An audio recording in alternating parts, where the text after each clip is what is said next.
There's a house on a lake in rural Wisconsin that's been sold 3 times in 10 years. Every time, the price drops. Every time, it's a young couple. And every time, it's the wife who starts having trouble sleeping. This story is called The House on Heron Lake. It was posted by Miss Snoot, a woman who lived in that house for 8 months. She made it out, but the woman before her didn't. If you find yourself scrolling real estate listings, and you find a lakeside home at a price that seems too good to be true, it is. Close the tab.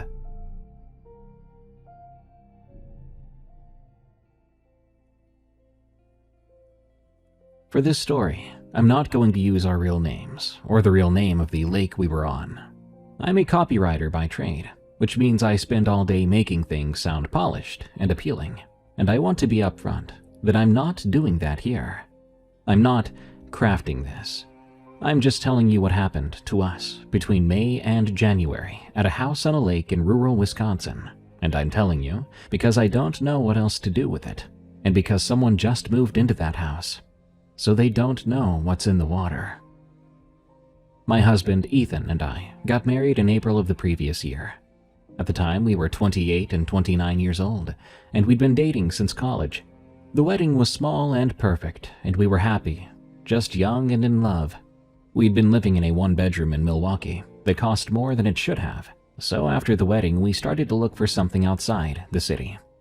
Ethan had taken a job doing IT support for a company in a small town, about an hour northwest, and we had been talking for months about escaping from the city. Getting some space, a place where I could work from home without hearing my neighbor's TV through the wall, and somewhere Ethan could fish on weekends without having to drive for 2 hours just to find water. The house showed up on a listing site in early May. A 3-bedroom on a lake with a dock, a big porch that faced the water. And the price was so far below what we'd budgeted that I actually triple-checked whether the listing was a scam. It wasn't. It was a real house. The price was real too. Our realtor said the previous owners had relocated and were motivated to sell. I asked why they'd left. She said they'd moved out of state for work, and that answer was good enough for me. I didn't push it. I wasn't going to be picky about this situation. The house had a porch and a dock and a lake view, and it cost less than our current rent.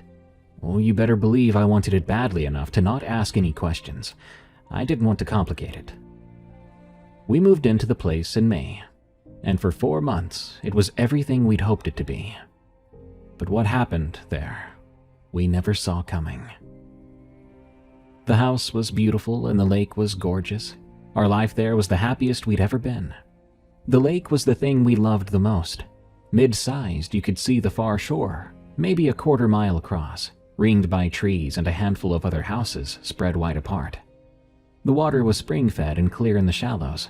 You could see the sandy bottom for the first 15 feet, or 20 feet even, before it dropped off into the deeper green, then into a dark that you couldn't see through.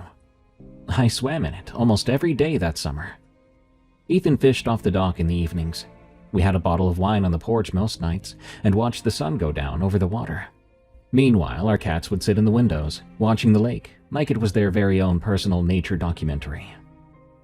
The cats were named Poppy and Noodle. Poppy was a calico we'd adopted from a shelter during college, nervous and skittish and deeply opinionated about everything. Noodle was a big orange tabby who was afraid of nothing and had once fallen asleep on top of a running vacuum cleaner. I loved them both, but Poppy was my cat, the one who slept on my chest and followed me from room to room, purring so loudly you could hear her through a closed door. We met the neighbor across the lake about a week after we moved in. His name was Dearth. I'm sorry if I'm not spelling that right, I've never heard a name like it. But he was in his 70s, and he had lived on the lake for most of his life. He came over with a jar of homemade pickles. Dearth was friendly, though a bit stoic. I noticed a lot of older rural men in Wisconsin are that way. He would talk to us about weather and fishing, but he always avoided anything personal, unless you fought him on it. He told us about the lake. He was the one that taught us it was spring-fed and very deep in the center. He said there were spots where the bottom dropped to 80 or 90 feet, allegedly, though nobody had ever measured it properly. And he said it never fully froze in the winter. Something about the springs keeping the water circulating. He said something along the lines of, "Gets a shelf of ice around the edges." but the middle stays open. Black water all winter," he said it matter-of-factly. I noticed that in the week since we'd moved in, I'd never seen Dearth on his dock. In fact, I never saw him near the water at all. The lake was beautiful during the day, but as time went on, it became more difficult to look at after dark. I don't mean spooky, but it was like the water after sunset went flat and black, and it wasn't so easy on the eyes. At those times, there wasn't much reflection or movement. The texture was just gone. It looked less like water, and more like a void, like a big dark hole in the landscape in the shape of a lake, and what was underneath became nothing at all. I made this observation out loud to Ethan once. He said I was being overdramatic. I laughed and agreed, because it did sound silly, at least for now. I swam in the lake for the first time on our third day in the house. It was warm enough that the air had a haze to it, but the water was still holding on to spring. Ethan was on the porch with a box of kitchen stuff he'd been unpacking for an hour, without making visible progress. I walked down to the dock in my swimsuit, and stood at the end looking down at the water, which was clear enough that I could see the sandy bottom 8 feet below. There were pebbles, and the shadow of the dock posts, and a single bluegill hanging motionless in the shade. "You're stalling," Ethan called from the porch. "I'm preparing." "You've been preparing for 3 minutes, just get in." So I jumped in. The cold hit me like a truck. I swear my whole body seized for a moment. I came up gasping, and I heard Ethan laughing. I splashed some water in his general direction, which fell about 40 feet short, and he raised a coffee mug he was holding in a toast. I then swam out about 30 yards, past the point where I could touch the bottom. This was where the sandy shelf gave way to deeper green. The water was extraordinary once the shock wore off, all silky and mineral clean. I floated on my back and looked at the sky. Then I rolled over and looked down.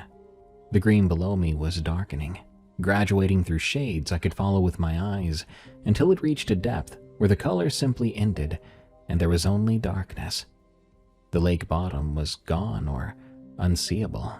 Below my kicking feet, I couldn't even tell how far the bottom truly was. And for a second, I felt it. An almost gravitational pull. The same lurch you might get at the edge of a cliff, except inverted, dragging downward. My stomach dropped. I kicked hard toward the shallows, and that feeling broke. By the time I reached the dock, I was breathing hard and laughing at myself. "How is it?" Ethan asked. "Freezing, but amazing. Get in." "Absolutely not." "You bought a house on a lake and you refuse to swim in it?" "I bought a house with a porch. The lake is your department." Well, he did get in eventually, later that week, and he yelped loud enough that Poppy bolted from the window, hiding under the bathroom sink for about half an hour. We swam together most evenings after that, at least for a while. The water warmed up degree by degree until by midsummer it felt like nothing against your skin. The line between human body and lake dissolved. There was a night in late July that I keep coming back to. We'd eaten dinner on the porch, some pasta with whatever vegetables I'd managed to keep alive in the garden, which by that point was mostly zucchini, and we'd gone through most of a bottle of wine. The sun had been down for an hour. The sky was that deep late summer blue that refuses to go fully dark.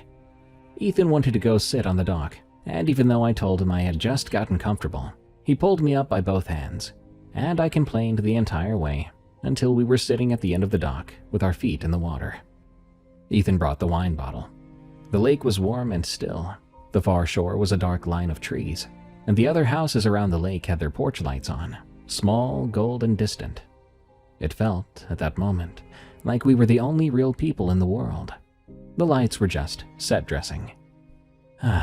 "We should have done this years ago," Ethan said. He meant the move, the lake, the house. "We couldn't afford it years ago."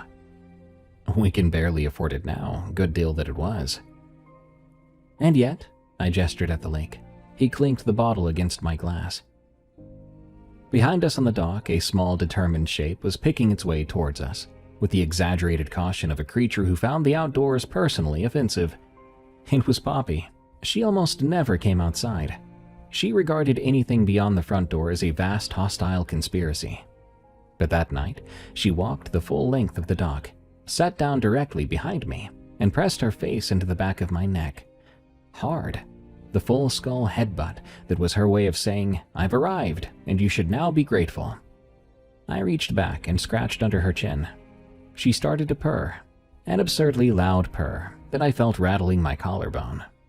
"She's jealous," Ethan said. "She's supervising," I replied. Poppy settled against my lower back, a warm, vibrating weight, and the three of us sat there at the end of the dock while the sky finished its slow fade to eventual blackness. Then the stars came out in their full glory, and the wine ran low. Ethan talked about a fishing spot one of his coworkers had mentioned. I listened partially. I felt something brush my foot under the water. A fish, probably, or a weed stirred by the current. So I pulled my feet up for a second, then put them back down and forgot about it. That was probably our happiest moment there, and I wish it had lasted. One morning late in the summer, I woke up, and I saw that the sliding glass door to the back porch was open. Just 6 inches, though. Maybe enough to let in the morning air, make the sound of the lake a little bit more clear. But there was a smell on the air, too. Something different. Ethan was already up, making some coffee, so I asked if he had opened it. He said no, and I reiterated that it was open. He said I'd probably forgotten to latch it before bed, and the wind had pushed it further open. I accepted this. The latch on that door was finicky. You had to lift and push it to get it to catch, and if you didn't do it firmly enough, it would drift open on its own. I told myself that's what happened. But I was pretty sure I remembered latching it. I recalled the sound of it clicking and the resistance and the door settling into the frame. I mean, I latched that door every night. It was a nightly ritual by then, and that door in particular was one that I focused on. But at the time, to be honest, I wasn't sure why that door demanded more of my attention. Anyway, I let it go, and I went on with my summer. Our summer. That peculiar smell became more noticeable at the start of fall. It was like this lake water smell, but concentrated and organic. Silty, low tide, like water that has rotting things in it, with a sweetness underneath that was closer to long fermented decay. Not at all pleasant. It was faint at the start. Just a whiff in the kitchen in the morning, gone before I could be sure I'd smelled it. Then stronger just a few days later, hanging in the hallway just outside the bedroom, like a pocket of bad air just wafted in. And it would get stronger still, settling into the back of the house near the sliding glass door, and no amount of cleaning could seemingly touch it. I went through the house with vinegar and baking soda, even bleach. At one point I tried this enzymatic cleaner. Sometimes the smell would retreat for a few hours, but it would come back, as if something was making it seep through our floors. Ethan smelled it sometimes too. He said something that sounded like nothing at first, but I actually looked it up, and it's a real thing. He called it the lake turning over, fall turnover, a phenomenon where the temperature change causes the deep water to rise and the surface water to sink, and the stuff at the bottom, all that decomposition and organic material, just comes up and releases gas. It happens, it produces this sulfurous, rotten smell that can carry inland. I wanted to believe that this is what it was, and for some time I did. But that turnover smell should have been outside, coming off the water.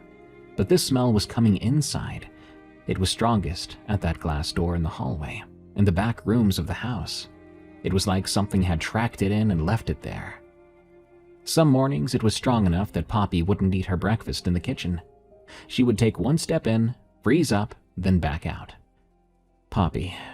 Well, I need to talk to you about Poppy. She was acting strange in those weeks, and I think it was the first thing that really scared me.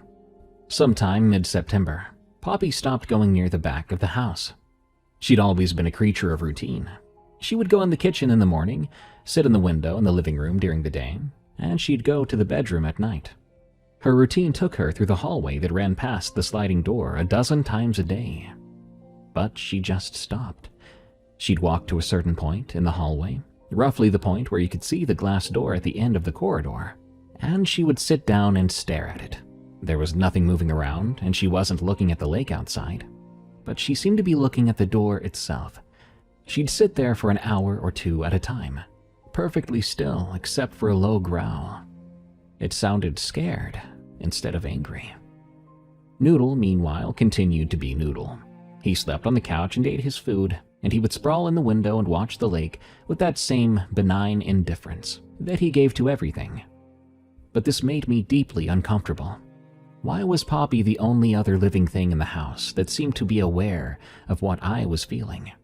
She and I were on the same frequency, picking up this signal that Ethan and Noodle couldn't hear, and that loneliness was worse than the fear that was rising. By the end of September, I started to hear sounds.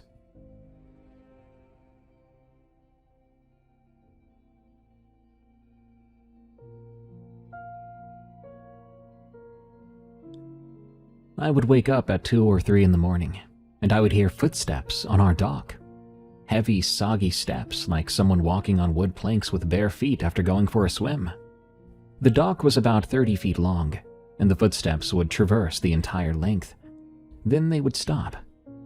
I'd lie in bed with my eyes open, listening to them. And every time, by the time I nudged Ethan awake and he was alert enough to listen, the sound would have stopped. He'd sigh and tell me it was the dock settling, that the wood was contracting in the cold night air. And the first 2 times he said this, I allowed myself to believe it. I mean, who wants to think that there was someone walking out of the lake and onto our dock every night? I like my sleep, thank you very much. By the 4th or 5th time, I stopped waking him up. I would instead lie in the dark and listen to the footsteps come up the dock and stop at the shore end. Then I'd listen to the silence that followed. But it wasn't always a perfect silence. Sometimes I heard faint, almost inaudible, wet weight being dragged slowly across grass. One afternoon in mid-October, I walked out to the dock and I found a trail. It started at the waterline where the lake met the shore, and it went up the dock, across the yard, to the sliding glass door. The grass was pressed flat and slick in a wide path. This was no track or line, but a swath maybe 3 feet across. Something broad and heavy had moved from the water to our house. The grass was darkened and compressed. There was a faint sheen on it, a residue that smelled like the smell in that house. But the trail ended at our glass door. There were no return tracks. How is that possible? It would either have to have gone inside or gone somewhere I couldn't see or track. I called Ethan, who was at work at the time. I described what I saw. He was trying to calm me down, make me feel better. He said it could be a beaver or an otter, but I said it was 3 feet wide. He told me maybe a deer had bedded down and dragged itself. Now he was reaching. Why would a deer do that? The conversation ended, and neither of us had a good explanation. Things were getting creepy. I took some pictures of the trail. By the time Ethan had gotten home at 6, the grass had sprung back and the sheen had dried. But I had proof. I showed him the photos. He looked at them, and after a moment we looked at each other. Neither of us knew what to do, or how serious or unserious it was, but what we came up with was locking the sliding glass door with a dowel rod in the track.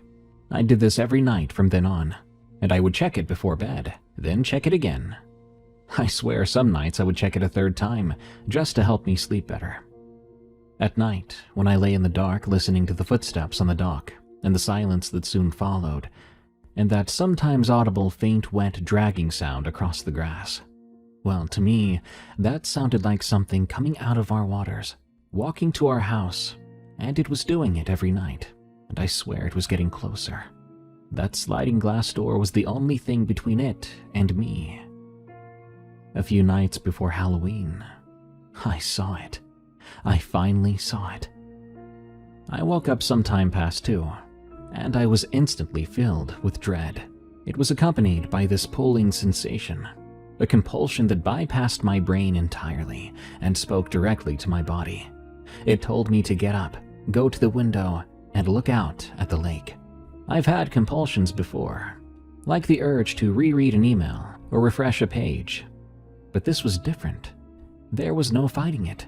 The best way I can describe it was gravity. like my window became the low point in the room and I began to roll towards it. So I went to the window and I looked out at the water. The moon was up, 3/4 full. The water was that flat, black, textureless nothing like I described earlier, except where the moonlight hit it. And where the moonlight landed, I could see the dock extending out over the water, pale wood on black surface. And at the end of the dock, there was something that had not been there when I went to bed. It was low and crouched on all fours, sitting or standing on the last few planks of the dock, close to the water. And even from the bedroom window, maybe 60 feet away, I could tell it was large, wider than a human, and it looked heavy. It even made the dock look fragile underneath it. It was dark and wet. The moonlight caught moisture on its surface, and it was shifting, small stuttery movements. Its weight rocked from one limb to another, but it wasn't just adjusting position or breathing. It looked like it was trying to hold something in, like the edges of 3D models from the PS1 era. Something hung from the top of it, where the head would be, I think. Long and dark, dripping wet, it hung down to the planks of the dock. It looked like hair, extremely matted hair heavy with water, and it swayed slightly as the thing shifted its weight. It was facing the house. I stood at the window, looking at it, and I meant to look for just a few seconds, long enough to identify what I was seeing, or failed to do so. And then I would wake up Ethan, make him come to the window and see it there, so that for once he would see what I was seeing, and I would stop being alone in all this. That was the plan. A few seconds. When I looked at the clock, it was 2:47. When I woke up, I swear it was only a bit after 2. I'd been standing at that window for what must have been over 40 minutes. The time between looking at the dock and looking at the clock was, in my experience, about 15 seconds. I'd lost 40 minutes of time. This was not me just zoning out and getting absorbed in this strange sighting. It was like my time simply disappeared, or was taken. And when I looked back, the dock was empty. That thing was gone. Downstairs, the sliding glass door was open, and the dowel rod was still in the track. The door had been opened from the outside, lifted off the track and over the dowel, and sat back down. The night air was coming through now, and with it, that thick, rich, immediate smell. I knew that thing had come to our door from the dock. It had pressed itself against the opening and breathed into our house. I wondered, did it come inside? I quickly closed the door. I went upstairs and got into bed, and I covered my face. I didn't sleep. I laid there for so long listening for any noise, but everything remained quiet. In the morning, that smell was still strong. I didn't tell Ethan about what I'd seen. Up to now, he had not been listening to me. He had not been trusting to my experiences. So I just didn't think I should tell him. But there was a thought underneath that. If he wasn't experiencing this as much as I was, then this wasn't about him, was it? Whatever was happening here, I'm pretty sure it was aimed at me.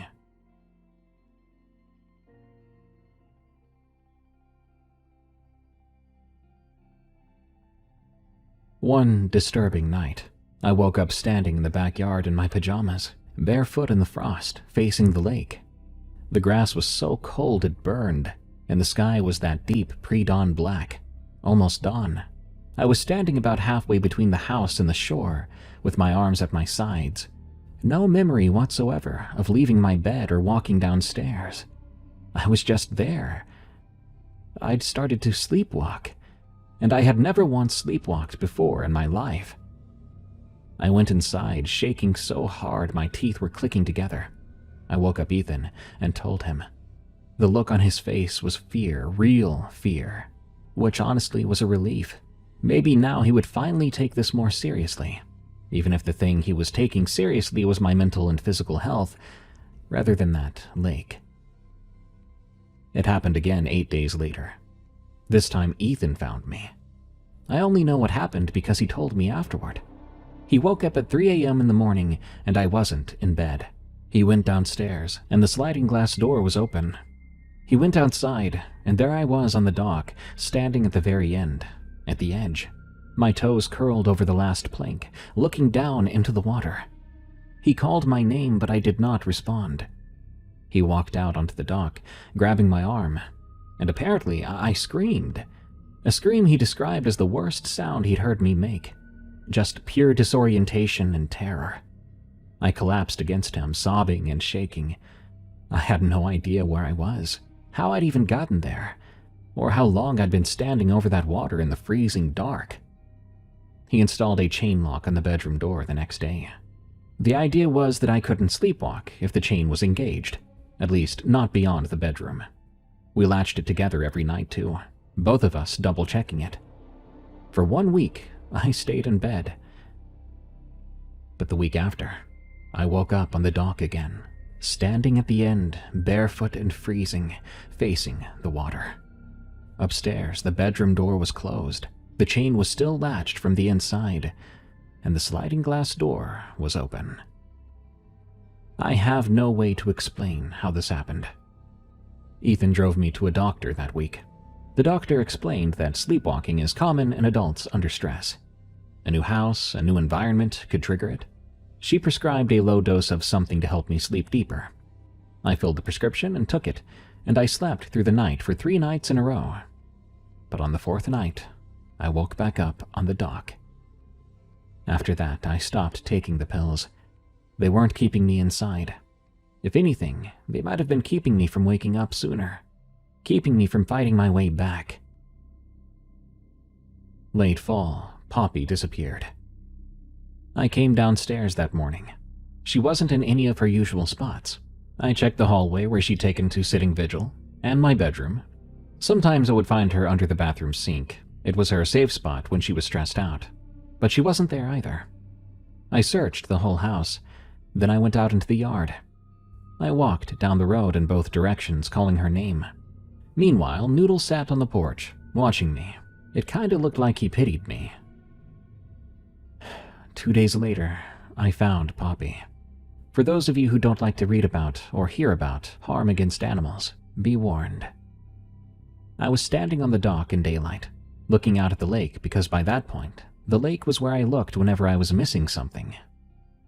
And she was there, about 15 feet out from the end of the dock, floating just below the surface. She was suspended in the clear water, floating like a leaf. She was intact. Her body was whole. Her fur drifted slightly in whatever faint current the springs produced.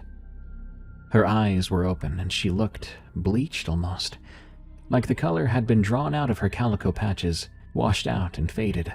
She looked like she'd been in the water for way longer than just 2 days. I waded in to get her. The water in late November in Wisconsin is so cold, it's incredibly painful for the first few moments, then becomes this lingering ache the longer you stay in. Every step I took deeper was a step my legs were telling me not to go any further. The water reached my thighs. I was almost to Poppy. I bent down and reached for her, when something gripped my ankle. It didn't feel like a fish or weeds. This felt like a hand, a strong hand, and in the half-second before I ripped my leg free, I swear to you I felt fingers against my skin. Smooth and cold fingers, with what felt like thick webbing between them, pressed up against my ankle as the hand squeezed. It only squeezed once, firmly, as if to get my attention. Then it let go, and I grabbed Poppy's body. I ran out of the water so fast. I was panting and crying, and I might have screamed a couple of times. When I made it to the shore, I collapsed holding my dead cat. I was shaking, and I looked down at my ankle. There was a mark where the hand had been, a white compression that would become a bruise, I could tell. The hand part I didn't tell to Ethan. I told him Poppy must have fallen off the dock at night and drowned. This part was something he believed, but the hand thing, he never would believe. Inside, I was starting to be so angry with him, like I couldn't tell him anything anymore, without some silly explanations that don't explain anything. I felt so trapped, and now my beloved Poppy was dead. I buried Poppy in the yard, near the tree line. She was wrapped in one of my sweatshirts. That night I lay in bed, listening of course to those dock footsteps and the dragging along the grass. I became angry and terrified when I heard that dragging sound approach the yard near her grave. I pulled the covers over my head, and I cried silently. After Poppy, things accelerated. Her death felt like a turning point in the worst possible way. Noodle took up Poppy's post in the hallway, staring at the sliding glass door with ears forward and body still. This should have been comforting, evidence now that Noodle felt something was wrong too. But it was not comforting. Noodle had never reacted that way before, and the fact that he was reacting that way now meant something had changed, and it meant that Noodle was in danger too. One night in early winter, I was lying in bed with the lights off. Noodle was asleep on the comforter beside me, and yet I heard Noodle meowing at the back door. That sound was coming from outside the sliding glass door, down the hall. It was distinctively Noodle's yowling cry, the cry of a cat that wants to be let in. Any cat owner knows what I'm talking about, and it sounded exactly like Noodle. But Noodle was on the bed right next to me. I could even feel the weight of him against my leg, and I could hear his slow, sleeping breaths. These cat calls went on for maybe 3 minutes, a cycle of meow, pause, meow, and each cry was close to right but not quite right. It was sort of warped at the tail end of each meow. Now that part was something that Noodle had never done. Something was standing outside my glass door in the dark, mimicking my cat, trying to lure me outside.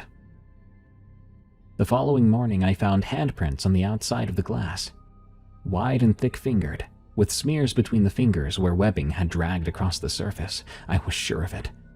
They were at my exact height, placed as if to anticipate where my face would be, so I would see them, so I would find them, or perhaps evidence that the thing had peered inside.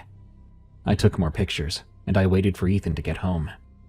By 6 o'clock, they had dried to faint smudges that could have been anything, and in Ethan's defense, the photos were blurry.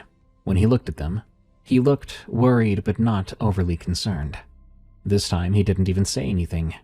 That silence between us had now become a room we both lived in, but neither of us could leave. Then I started to wake up with my side of the bed damp.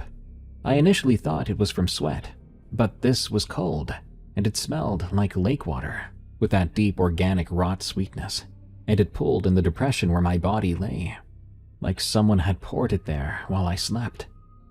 Every morning I stripped the bed and washed everything, and every morning the dampness would be back, a cold patch above my pillow and along my shoulder and hip. That smell would cling to my hair and skin. I could smell it on myself throughout every day, even if I showered. I started to have dreams about that lake, and they weren't nightmares. In the dreams, the water was warm and the lake was calm. I walked in from the shore and the water rose around me, and it felt like a warm, wet hug. And it was so comforting. And I could tell in my mind in the dream that there was something waiting in the deep part of the water, down where the springs were, where the light didn't reach. Something patient, and the closer I got, the more it felt like I was going home. I would wake up from these dreams calm, and even feeling better than I had in weeks. But that calmness would soon terrify me, as I realized something was beckoning me into the water, and its calls were working.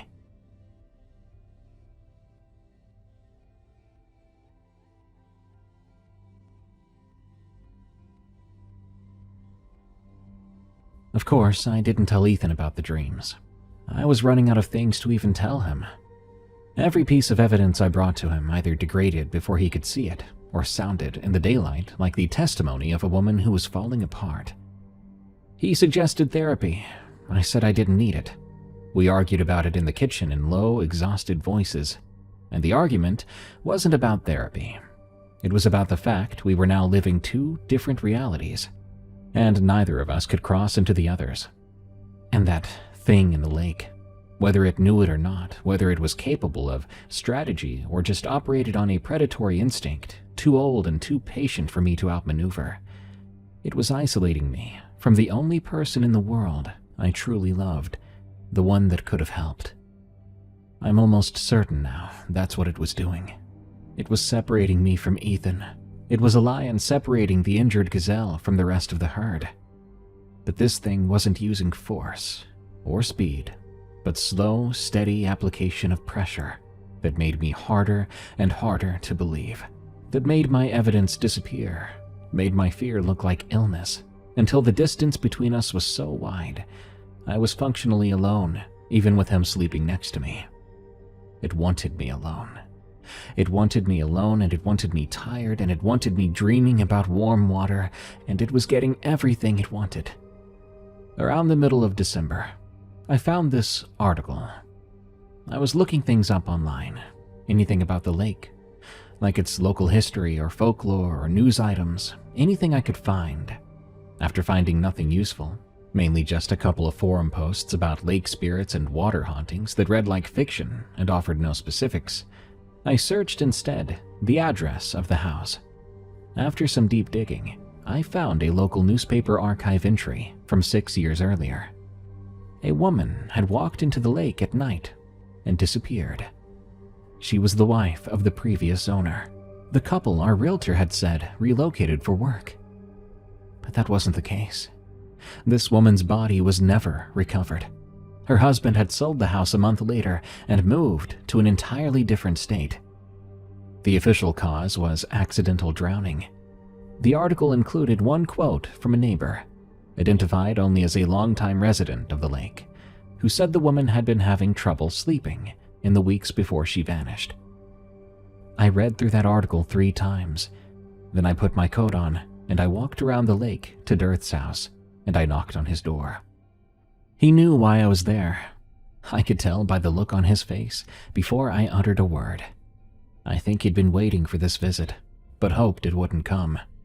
"Dirth," I said, "I need to ask you about the people who lived in our house before us." He didn't answer right away. I even watched as he looked past me to the lake. Then he stepped back from the door and said, "You'd better come in." He made coffee. I sat at his kitchen table, and he moved around the kitchen slowly. I could tell he was reluctant. He sat down across from me and set the mugs between us, and I just waited for him to speak. He wrapped both hands around his mug and stared into it. "The house has had trouble," he said finally. That's the way I'd put it. "What kind of trouble?" "The kind you're having. The Lindstroms. That was the last name of the people that were there before you. And before the Lindstroms, there was another couple. I don't recall the name. Both times, they left fast. Those who were left. And both times, it was the wife." I felt a sting behind my sternum. "What do you mean, it was the wife?" "I mean she was the one having problems. Couldn't sleep. Couldn't stop watching the water. Her husband thought it was the isolation. Thought she was getting anxious out here by herself all day. The Lindstrom woman, she used to walk the yard at night. Her husband would find her standing at the shore in just her nightgown. She told him things were coming out of the lake. He had to take her to a doctor." "And what of the woman before her?" "I don't know the specifics. I know they left in a hurry, and I know it was winter when they did. I know that the wife was not well." "Dirth, the people here before us, the Lindstroms, the wife drowned. I found the article. I know she died." He closed his eyes, and when he opened them again, he was looking at the table between us at the coffee in his hands once more. "I'm not going to sit here and tell you what's in that lake," he said. "I've lived here my whole life, and I don't know. I'm not going to speculate, because speculation is how you start sounding mad.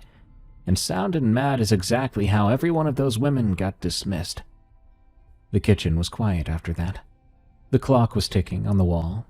Through his window I could see the lake, flat and dark in the late afternoon, but not as dark as it could get. "You need to leave that house," he said, and I could tell he didn't want to say it. "I'm sorry. I should have said something when you moved in. Someone should have said something to you before you even bought the place. but I talked myself out of saying anything when we first met. I thought maybe this time could be different. He shook his head once. It's not different. It's never different. You need to leave. It was the first time in months another human being had confirmed what I was experiencing. I almost broke apart right there in his kitchen, but I managed to hold it together, and I thanked him. I then walked home around the lake in the late afternoon light, and I forced myself not to look at the water. That night I sat Ethan down and I told him all of it. The hand in the water that grabbed me, the wet sheets, the fake cat sounds, handprints, dreams, and the article about the woman who walked into that lake and was never found. I told him I thought the thing in the lake had done this before, and that it chose the woman in the house, and that now it was choosing me. I said if we didn't leave, it was going to get me the way it got her. I said all of this standing in our kitchen with the lights on and the sliding glass door locked. I watched his face while I said it, and for the first time, he didn't push back on me. Something got through, maybe the accumulation of everything, but it got through. He said okay, we could leave. He began to pack boxes with me that night. We planned to leave on a Saturday morning. Ethan took a personal day on Friday to pack, and by that evening, the house was half in boxes. The kitchen was mostly done. The living room had been stripped of anything that wasn't furniture. Our bedroom was now just a mattress and some overnight bags. Noodle was already in his carrier by the front door, which I had set up that afternoon because I wanted him to be safe. I wanted at least one living thing in this house to be ready to leave at a moment's notice. Noodle sat in his carrier and watched us through the mesh with his wide orange face, and for once he wasn't staring at the hallway or the glass door. He was watching us, and I chose to interpret that as agreement. I should have insisted that we leave that night. I knew this at the time, and I know it now. My very soul was telling me to go now, go in the dark, get in the car and drive. But Ethan was exhausted, and the car was not fully loaded, and it seemed irrational to flee at 10 o'clock at night when we were leaving at just 7 in the morning. So I did what I'd been doing for months. I rationalized, telling myself 9 hours didn't matter, that the dial was in the track and the chain was on the bedroom door and Ethan was with me and it would be fine. Just one more night.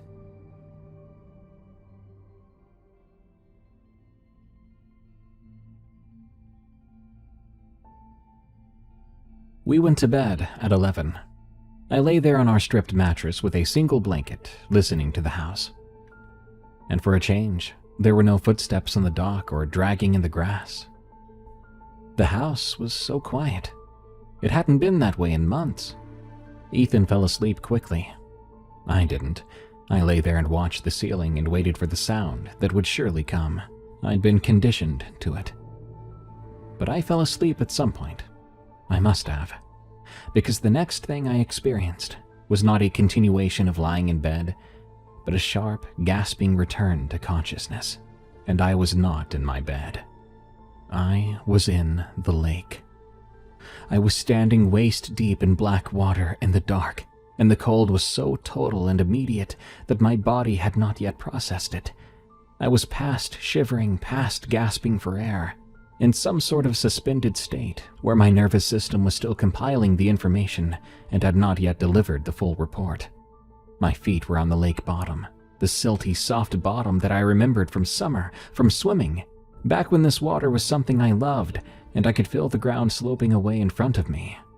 The shelf, the drop-off where the shallows ended and the deep part began, where 80 or 90 feet of black water sat above springs that never stopped flowing, a bottom that no one had ever actually seen. I was standing at the edge of it. One more step, and the ground would fall away, and the water would take me. I must have sleepwalked again.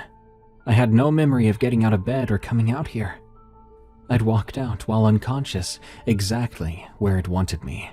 The smell was everywhere, fully concentrated all around me, rising from the water, so thick I could taste it on my tongue. The lake at night was the flattest, blackest thing I'd ever seen. No reflection at all, not even moonlight. Just abyssal water in every direction, and the shore behind me. But now it seemed so impossibly far away. My house beyond it with the lights off and the doors open. I then felt it below me. Not touching me, but there in the water around my legs. A current of movement. Something was circling beneath the surface, just below me, moving slow. I could feel the water shifting against my skin as it passed. I looked down. I wish I hadn't.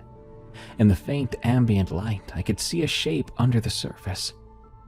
Broad, dark, and low, orbiting me. I saw hair fanning out behind it, or from it. Long dark hair spreading in the water like weeds. I saw a hand, too. It drifted up from the shape of it, and it came to rest against my thigh. It didn't grip, but it held on, like it had been waiting for a friend who had finally arrived. I heard Ethan screaming my name from the shore. His voice was so distant and raw. He must have woken up in bed, realizing I was gone, only to find his wife standing in a freezing lake in the dark. The exact situation of the former residence. I knew he was coming for me, to rescue me, but my legs would not respond to my will. The hand on my thigh was gentle and the water around me was cold, but that cold was fading. Or was I fading? Somewhere beneath my terror was that feeling from my dreams. That warmth, the all-encompassing comfort and relief. Something was telling me not to fight, to just let go, and the water would take me somewhere that wasn't here, but was better, and all my exhaustion, fear, and loneliness would finally end. The bottom shifted under me. The silt gave way to nothing. I was at the shelf. One more step and the hand tightened. That thing rose toward me. I felt the water surge as it came up from below. And for a split second, it was directly in front of me, face to face, and I could feel its breath in the water against my chest. A rhythmic pulse of displaced water from something that was breathing underwater, or simulating it at least. Its other hand came up and touched my arm. I watched as its mouth opened. I felt this part more than I saw it. A widening in the dark shape, inches from my face. But it kept going past where a mouth should stop. It made a sound then, a sound that did not come from it, not even from above the water. It was in the water.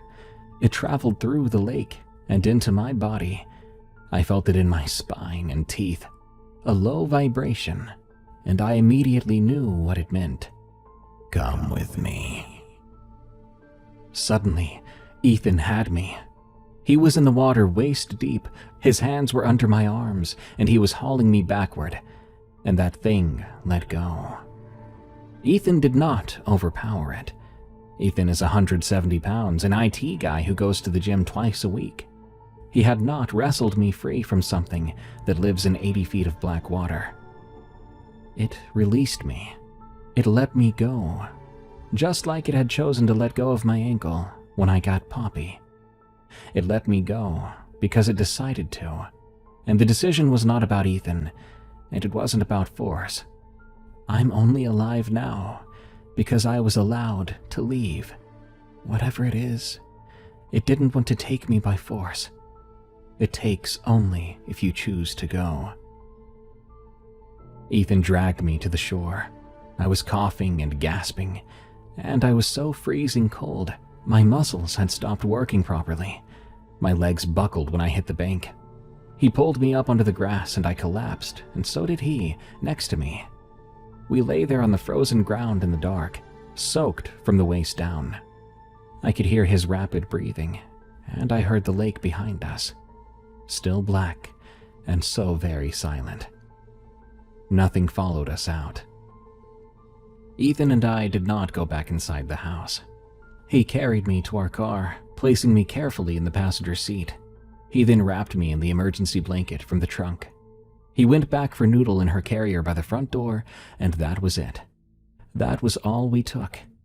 He started the car, and we drove away from that house at 1:30 in the morning. The heater was on full blast, and the windows were up.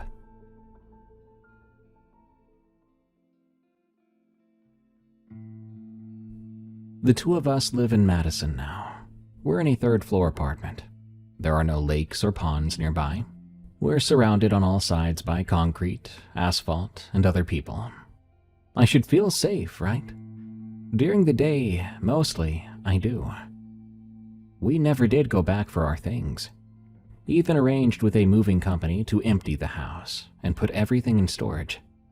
I told him I didn't want any of it, and he had no arguments or debates about that.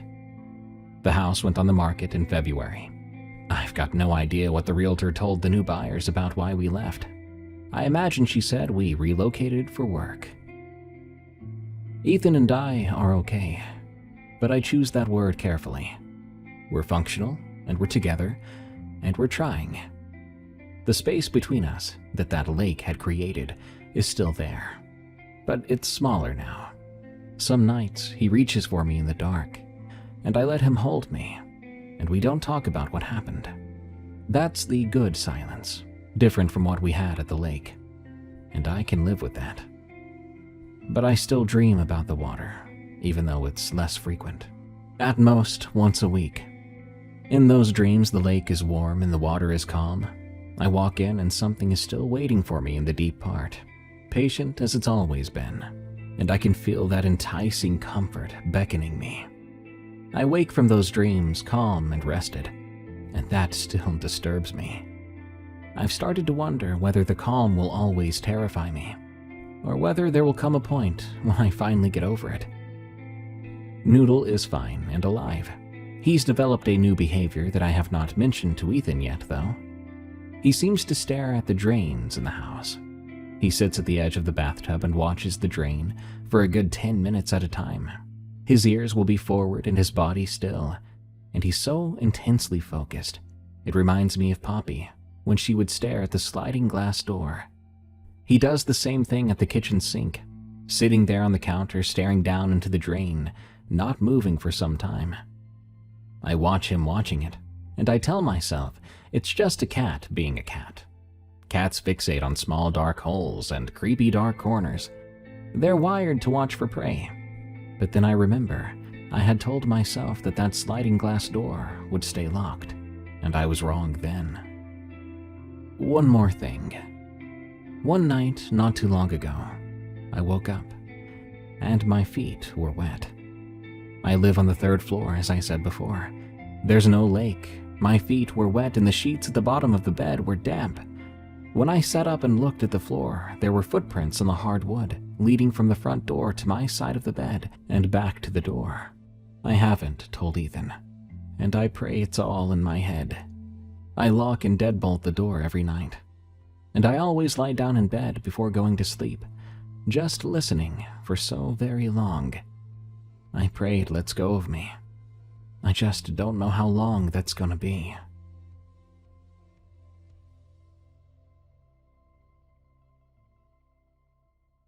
Well, that was an emotional roller coaster.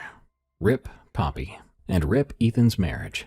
This just goes to show you, if a loved one reports some boogeyman activity, you'd better listen if you enjoy your cozy life, or it may turn into a nightmare you can't wake up from. Good night. Thank you for joining me on this episode of Unexplained Encounters. I've been your host, Darkness Prevails. You can find Unexplained Encounters episodes on Spotify, Apple Podcasts, your favorite podcast apps, or on YouTube on the Darkness Prevails channel. Send me your stories at darkstories.org. And don't forget to like, follow, and share if you want to scare your friends. Till next time, everyone, stay safe out there and stay creepy, because this world is a strange one. My God, get ready, because this story scared even me. It almost made me regret living in the Ozarks. This story is titled Box Fan, and was sent to me by a viewer named simply Jeb. In it, he recalls a series of bizarre childhood rules and events at his grandparents' mountain home in the Ozarks, which ultimately led to the most traumatic moment in his life, the moment he realized monsters are real. This is the Unexplained Encounters podcast.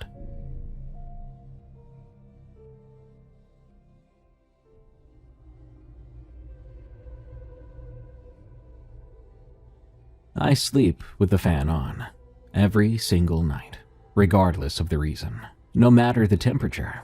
A box fan runs on the floor next to my bed at full speed. My wife thinks it's a white noise thing, something to help me sleep. She's gotten used to it over the years. She bought me one of those sound machines for Christmas a couple years back. It plays ocean waves and rain and all that stuff, and I thanked her, but I put it in the closet and kept on using the fan. She never asked why, but I'm sure she wondered. I think she could tell by my face that I didn't want to explain. I'm 34 years old. I've slept with a box fan on since I was 11, and I'll probably sleep with one on until the day I die. This is not a comfort thing. At least, not in the way you expect. I've never told anyone the full version of what I'm about to write down. Not even my wife. I've explained parts, yeah, like during a particularly bad night terror that had me standing in the hallway at 3 a.m. with my hands against the wall, like I was bracing for something to hit the house, and my wife found me there, asking what I'd been dreaming about. I didn't remember, I said, but that was a lie.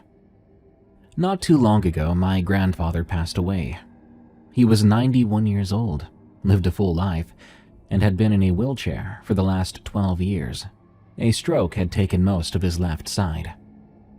At the funeral, I was standing by the coffee and those little crustless sandwiches that only exist at church receptions when my cousin Parker walked up, and without any preamble or greeting, he leaned in and said, "You remember that night?" It wasn't a question, and I didn't treat it like one. I simply nodded, and we stood still for a while, until his wife called him over to deal with one of his kids, and that was it. We haven't talked about it since. But I'd be lying if I said it didn't shake something loose. So here it is. My grandfather owned 130 acres in the Ozarks, most of it backed up to Mark Twain National Forest land, in a part of southern Missouri where the nearest grocery store was a 40-minute drive and the nearest hospital was further than that. He had retired from the Missouri Pacific Railroad before I was born, and he spent his days doing whatever he wanted on that land, which mostly meant tinkering with small engines and sitting on his porch, growing tomatoes that he'd give away to anyone who stopped by. He was no farmer, though people sometimes assumed he was. He just had land, and he liked having it, and he kept it the way some men keep their guns, maintained and ready, though ready for what was never entirely clear to me as a child. The house was old but solid. He and my grandmother had built it in 1961 with money he'd saved from the railroad, and it looked like what it was: a post-war rural home designed by people who valued function but had a limited interest in aesthetics. Single-story, partial basement, wood-paneled walls inside that had darkened over the decades to the color of strong tea. It smelled of coffee grounds and something chemically that I eventually identified as mothballs, which were stuffed into the closets. The porch wrapped around two sides and had a concrete floor that was always gritty underfoot. There were 2 rocking chairs out there that had worn smooth grooves into the concrete from decades of use. The property itself was mostly open yard around the house, maybe 2 acres of mowed grass, then the tree line on 3 sides. The 4th side was the gravel driveway, a quarter-mile of loose rock that popped under tires and announced every arrival long before you could see the vehicle. Beyond the driveway was just more trees. A barn sat about 200 yards from the house, listing to the south. It had stayed like that for as long as I'd been alive, as though it had decided 30 years ago how far it was willing to lean and had just committed to it. There was a creek that cut through the back portion of the property, where the woods thickened up, and in the summer it ran shallow enough to wade in, and deep enough in a few spots to sit down in up to your chest. Every summer, my parents sent me and my cousins out there for 2 or 3 weeks. Parker was 2 years older than me, fearless in a stupid way, and I say that with the most love possible. Leia was my age, quiet, and loved reading books more than anything. Sometimes baby Derek would come too. He was Aunt Diane's youngest, maybe 4 or 5 years old during the years I'm talking about, but he was mostly just a background presence, trailing after the rest of us and crying when he couldn't keep up. During the day, that property was the best place on earth. I genuinely believed that. We had the run of the entire 100+ acres, and we used every inch of it. I remember catching crawdads in the creek with our bare hands, racing them on the flat rocks. We explored that barn hundreds of times, which was full of old equipment and barn swallows, and rusty junk that felt like pirate treasure to a 9-year-old. Grandpa even had an old 3-wheeler ATV. Yeah, if you didn't know, you could get a 3-wheeler back then. They were a bit more common than what you might see today, because they were soon considered way too dangerous. But back then he would let Parker drive it around the property while the rest of us clung to the back like it was a mechanical bull. Grandma kept a drawer in the kitchen full of candy too. Off-brand candy though, mostly. Most of it being butterscotch discs and peppermints. But occasionally, if you're lucky, there would be Snickers in there, hidden away specifically for the kids. Those really were the good days. I want to be clear about that. Those days were genuinely wonderful. It was the nights that were different. I've spent a long time trying to articulate exactly how the shift happened each evening, and the best I can describe it is that my grandfather had an internal clock that the rest of us could not see or hear, and around 5 or 6 o'clock every day, it would go off, and he would become a different person. Now hold on there, he didn't get mean, he didn't yell or become harsh, he just sort of went somewhere else inside himself. You could see it in the way he moved. He would straighten up from whatever he was doing, and his eyes would go to the sky like he was reading something written up there in a language meant just for him. His jaw would start to clench repeatedly, and then he would herd all the kids inside. The rule was that we had to be in the house before the first star appeared in the sky. Not before sunset, which would have been reasonable, but before the first star. In June in Missouri, the sun doesn't fully set until around 9 o'clock. But the first stars can show up in the east while the western sky is still pale. And Grandpa knew this. He watched for them every night with a patience that bordered on obsession. He would sit on the porch in his rocking chair and face east, just waiting. And the moment he saw that first pinpoint of light, wherever we were on the property, he wanted us inside. If we were down at the creek, he'd ring the iron bell mounted on the porch post. A real cast iron bell, too. The kind you would see at old schoolhouses, and you could hear it across the entire property. That sound meant now. It did not mean start heading back, it didn't mean get an attitude or argue. It meant get your butt inside. Once inside, the house changed too. Grandpa would go room to room pulling down the blinds, and these were not typical blinds. Every window in that house had thick, opaque roller shades. The heavy kind that you might find in a dark room or a hospital room where a patient needed total darkness. They were mounted inside the window frames, and when you pulled them down, they sealed the glass almost completely. No light got in, and I suppose more importantly, no light got out. He pulled every single one of them down every single night, without exception, and we were not allowed to raise them or peek behind them until morning. He never explained why. It was simply the rule. And in that house, his rules had the weight of physics. You didn't question gravity, and you didn't question Grandpa. The doors were another thing. He had a deadbolt on every exterior door, which, for a rural house in the middle of nowhere, was already unusual. But the front door also had a chain lock and a sliding barrel bolt that he had installed himself. A heavy steel piece that seated into a bracket that he had lag-bolted directly onto the doorframe. Every night, I'd hear him making his rounds. The back door first, then the side door off the kitchen, then the front. Click, click, thunk, slide. The same order every time. The sounds of the house being sealed. And then there were the fans. Every bedroom had a box fan. The cheap kind you could grab at a hardware store for $12 or so, with plastic blades and a rattling motor, and 3 speed settings that were basically loud, louder, and broken sounding. In the room where the kids slept, a guest room with 2 twin beds and a folding cot, Grandpa would set the fan on a wooden chair between the beds and turn it on high before we went to bed. It roared. It pushed air around that didn't need pushing. The house did have central air conditioning that worked fine. The fan would dry out your eyes and your throat, so that by morning, you'd wake up feeling like you slept in a kiln. Parker hated it, and complained about it every summer. Leia slept with a pillow over her face to block the wind. I would just pull the sheet up to my nose and breathed through the fabric, and I dealt with it. One summer, Parker asked Grandma directly why we had to sleep with the fans on. She said the house got stuffy at night and the fans helped circulate the air. Parker pointed out that the air conditioning was literally running, and Grandma gave him a look that was pleasant on the surface, but had something underneath it. Something that communicated very clearly that this line of questioning was finished.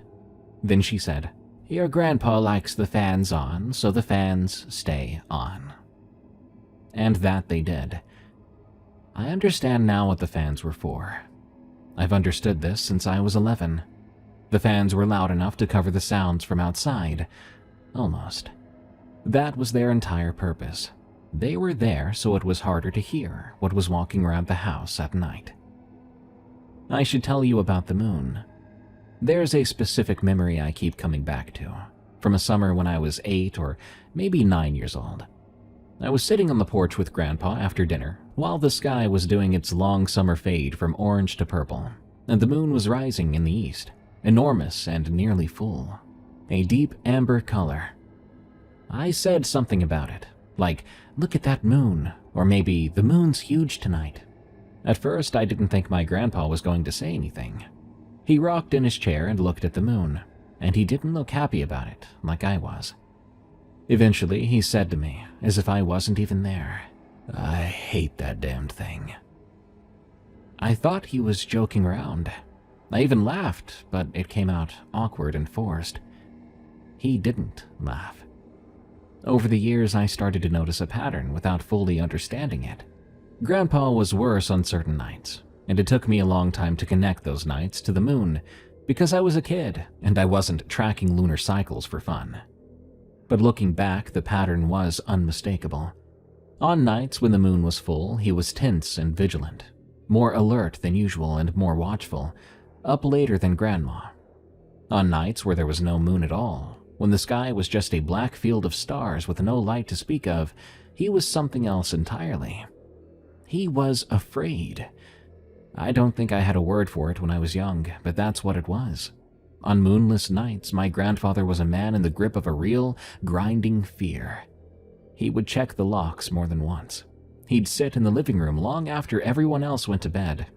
And come morning, he would look gray and hollowed out, like someone who had spent the night awake and watching for something that might or might not come. Some nights, despite that fan, I could hear things. The fan covered a lot, yes, but it didn't cover everything. And on certain nights, there were footsteps outside that house. They were slow footsteps pacing around, like someone circling something else, taking their time. It would move along one side of the house, pause, sometimes right outside our bedroom window. A pause long enough that I'd be holding my breath in bed, eyes open, seeing nothing because of those blackout blinds, thankfully, and then continue on around the next side.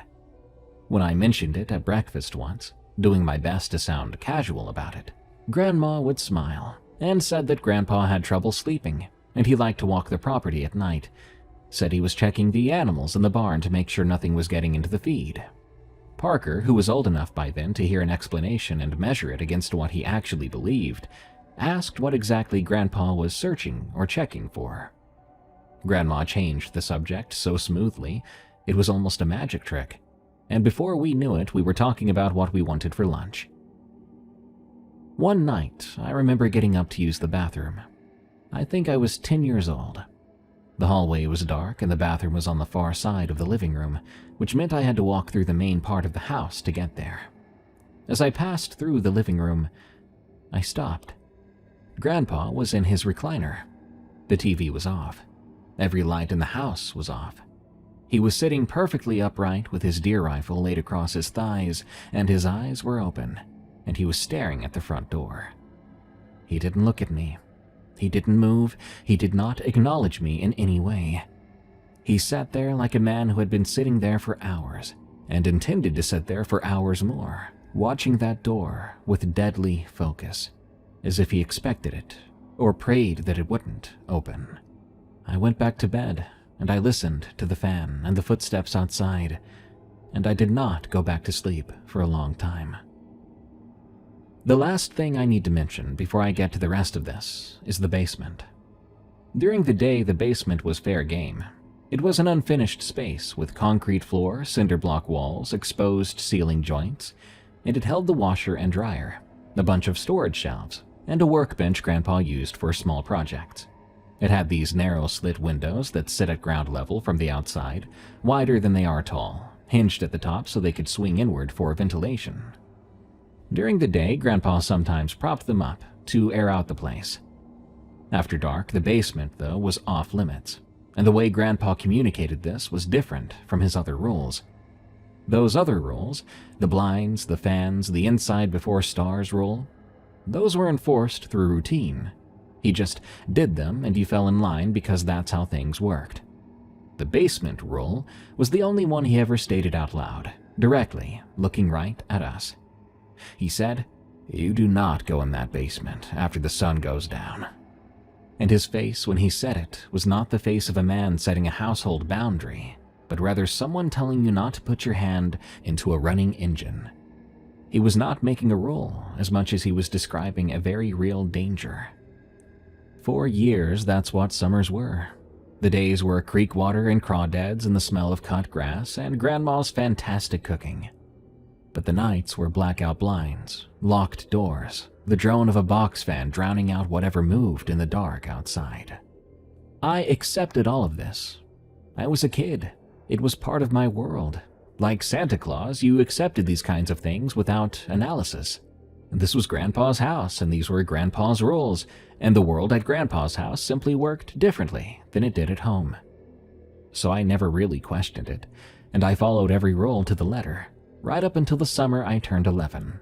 That was the summer Grandpa had his stroke, when the rules came apart, and I finally truly learned what all of it had been for.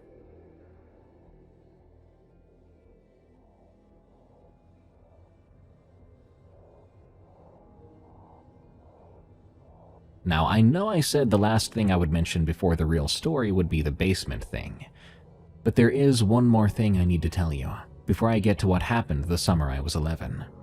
This is the story my grandfather told me on the porch. I was around 9 or 10. It was a full moon night. I remember that because the moon was the reason I was outside at all. I couldn't sleep despite the fan, or maybe because of it. My throat felt like sandpaper and I needed some water. When I padded out to the kitchen to get some, I could see through the gap at the bottom of the living room blinds. The porch was lit up silver white, bright enough to read by, and the front door was open to the screen. Obviously, this was all very bizarre. Grandpa never left doors open at night, never had the blinds in a way we could peek through them. But there he was on the other side of the screen door, sitting in his rocker with the rifle across his knees, staring out at the yard and the tree line beyond it in all that cold moonlight. I pushed open the screen door and he looked at me. I expected him to tell me to go back to bed right away, but he didn't do that. He looked very tired. In fact, I'd never seen him so tired. And I want to say it wasn't like a sleepy kind of tired either. The man looked absolutely worn through, a tiredness that went beyond muscles. He studied me for a second, then he tipped his head toward the other rocking chair. I sat down in it with my feet dangling, because I was too short to reach the concrete. We sat there for a while without talking.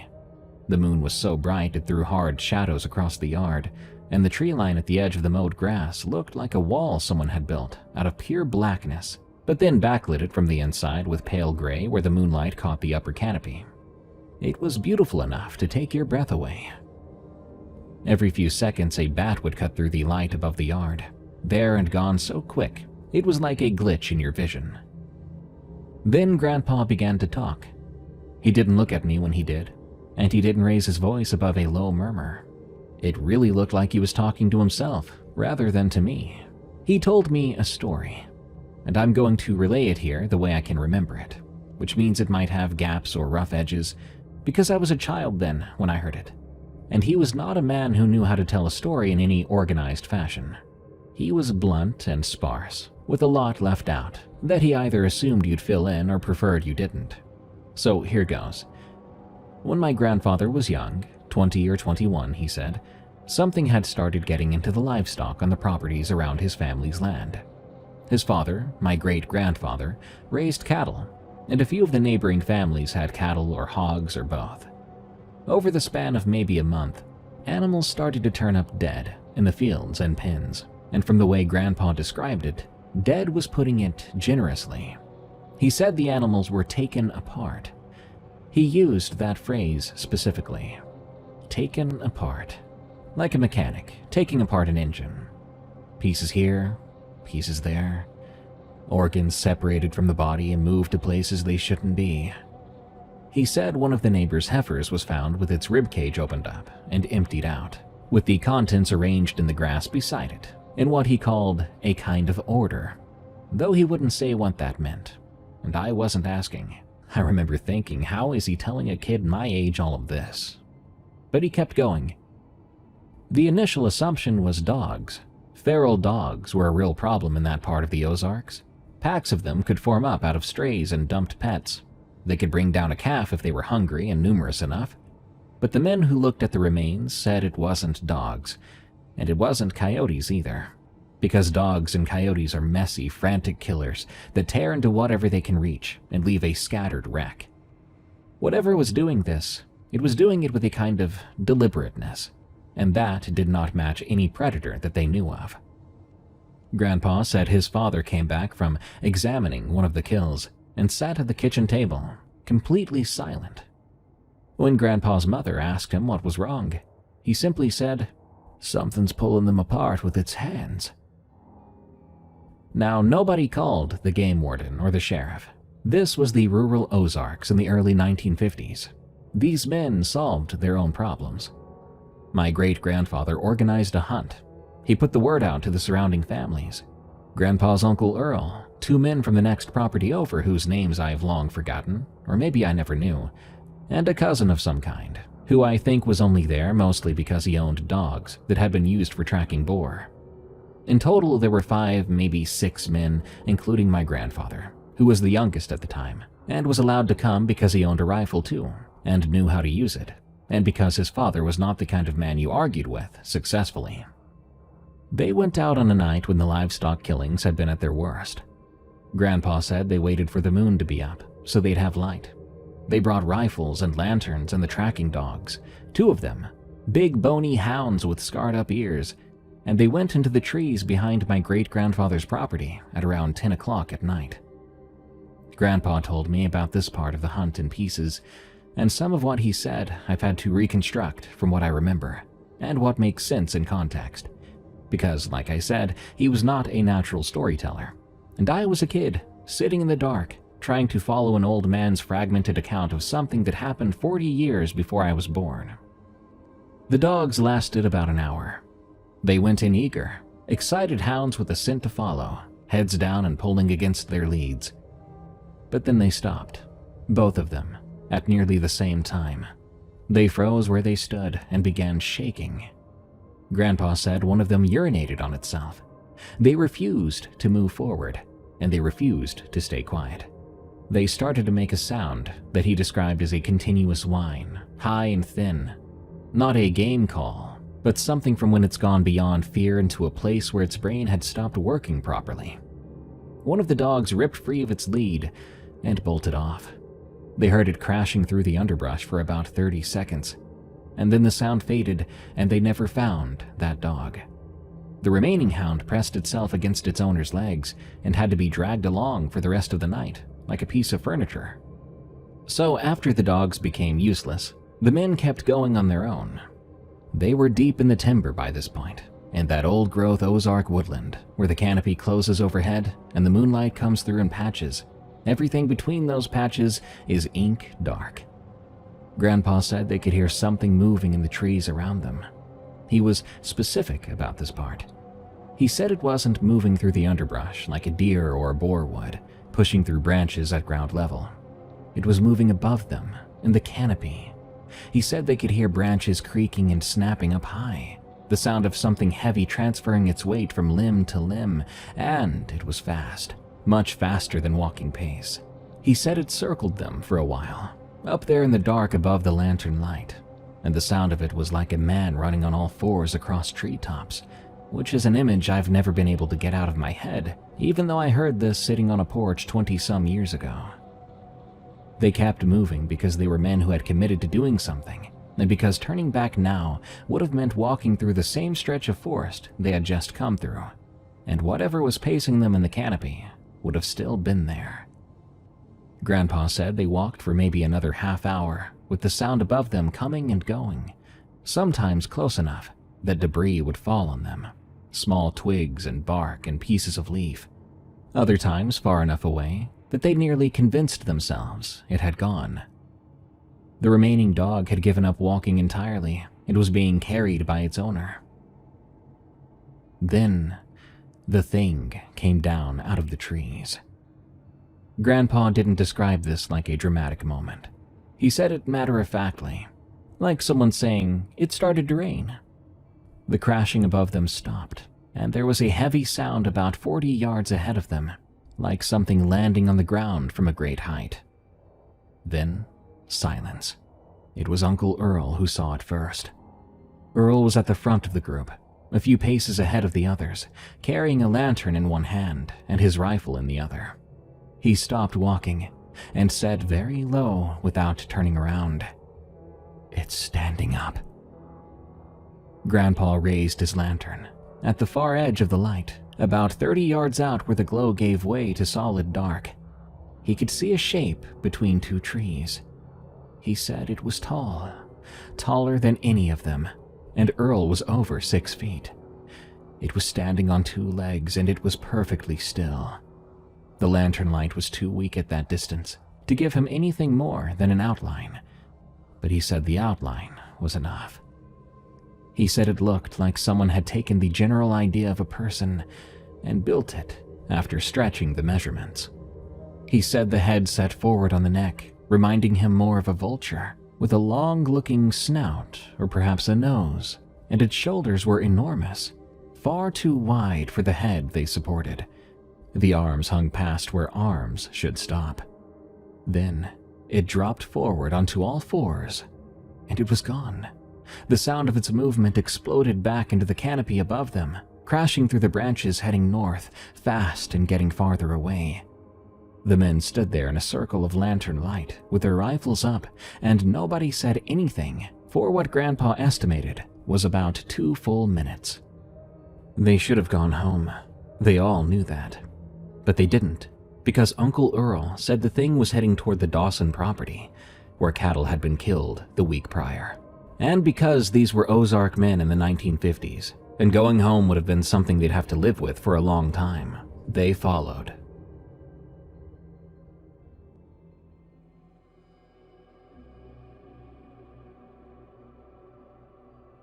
The timber got worse as they went north.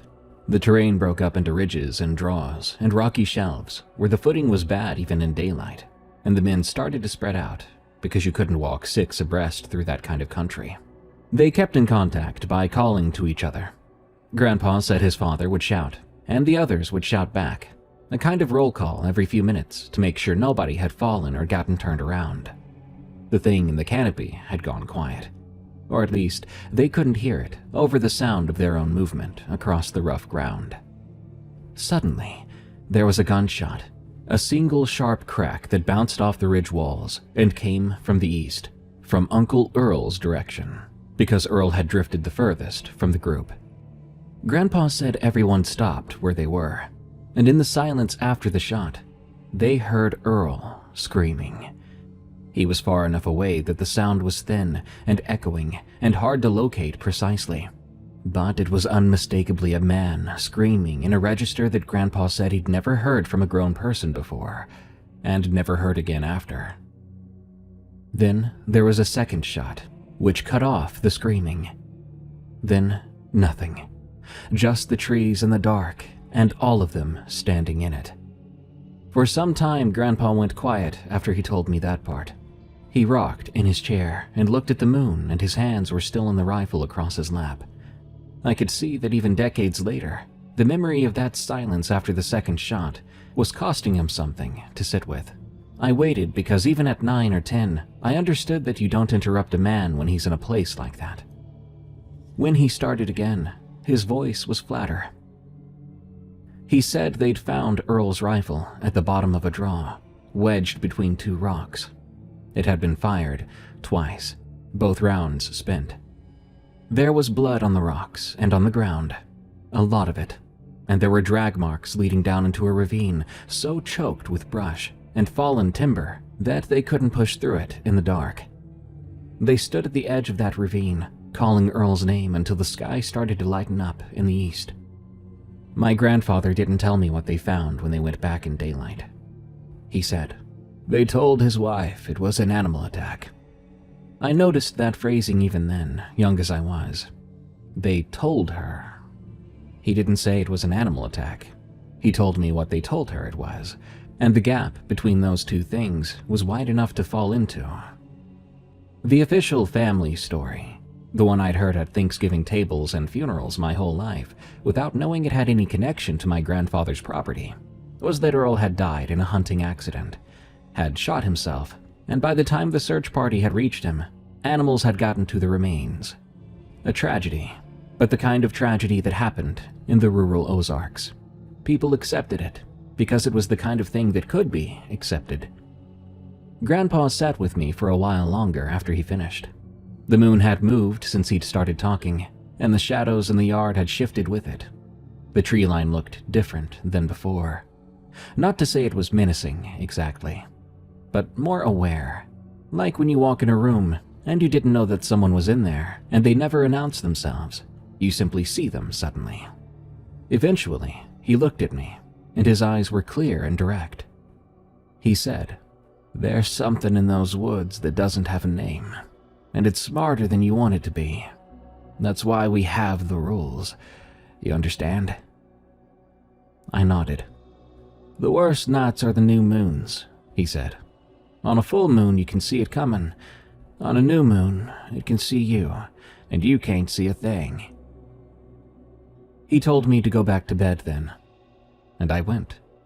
I pulled the sheet up to my nose, and I listened to the box fan roar. But I did not go back to sleep that night. In the morning, I looked out the window at the tree line in the early sunlight. It was just trees, the very same trees I had played under the day before. But now they meant something completely different. After that night on the porch, I never doubted or wondered about the rules again. I would pull the blinds down myself, turn the fan on before anyone told me to, and I would be the first inside before the first star even showed, every single time without being asked. The footsteps outside some nights that Grandma said were Grandpa checking on the animals. I knew what those were now. My grandfather was not inspecting the barn. Grandpa wasn't even outside. Something in those woods had taken my grandfather's uncle apart in a ravine 40 years ago, and it was still here. I understood the rules. I followed the rules. And those rules kept us safe every summer of my childhood, until the summer my grandfather collapsed in his kitchen with a mug of coffee shattering on the linoleum and the left side of his body going slack. Suddenly, the only person who truly knew what the rules were for was unconscious and driven to a hospital. Grandpa's stroke happened one morning in the middle of our second week during that stay. He was standing at the counter pouring coffee from the percolator, the same thing he did every morning at the same time, and his left hand simply opened on its own and let the mug fall. It hit the floor, breaking into 3 pieces, and coffee went everywhere. Grandpa looked down at it, then looked at Grandma, and said, "Joyce, there's something wrong with my arm." Then he sat down in a kitchen chair heavily, like someone had increased the gravity in the room, and the left side of his face slid downward and stayed there. Grandma called 911. She called Aunt Diane too, who lived 4 hours away in the suburbs outside St. Louis. Then she did what she could, which was to hold Grandpa's right hand and talk to him in a steady voice while the 3 of us stood in the kitchen doorway, watching, not knowing what to do with ourselves. I remember that the ambulance took a long time to get there. That's how far out we were from anything.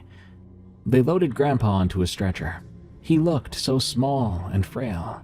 I remember thinking that my grandpa might die, and I was scared.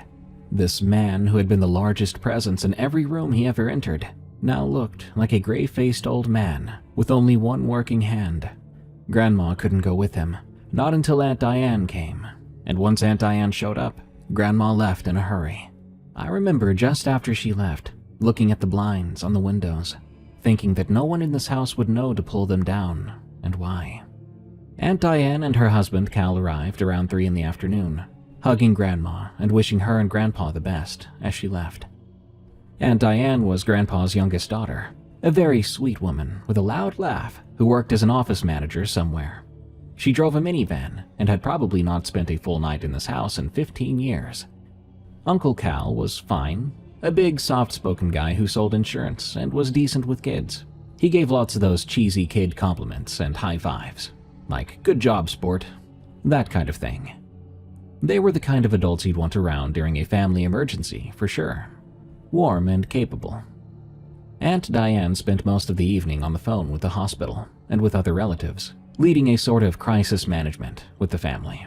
Uncle Cal ordered pizza from the one place that would actually deliver that far out, which took over an hour. He even let us eat it in the living room in front of the TV, which Grandma never allowed. That first evening I kept waiting for someone to start the routine, hoping someone was watching the sky and would call us inside if we were outside, or go room to room with the blinds, setting up fans, locking doors. But nobody did. The sun went down and the windows stayed uncovered, and the doors stayed latched with their regular locks, not with the deadbolts. No chain, no barrel bolt, nothing. The fans stayed in the closet where Grandma stored them during the day. That house felt utterly naked, like a body without skin. Everything that was supposed to be protected was now open and exposed to whatever was out there.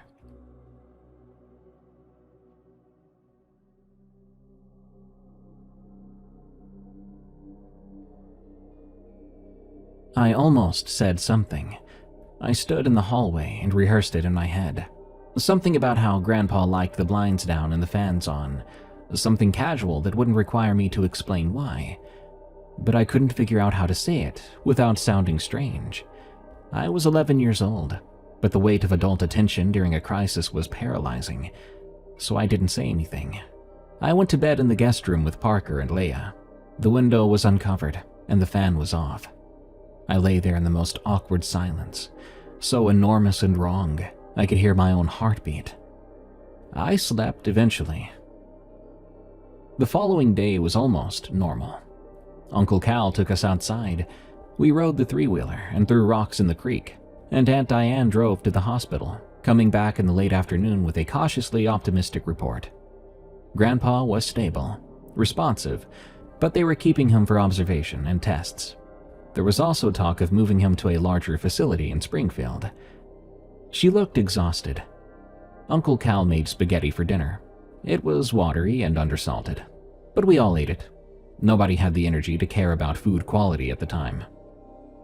That evening, Parker pulled me and Leia aside in the hallway.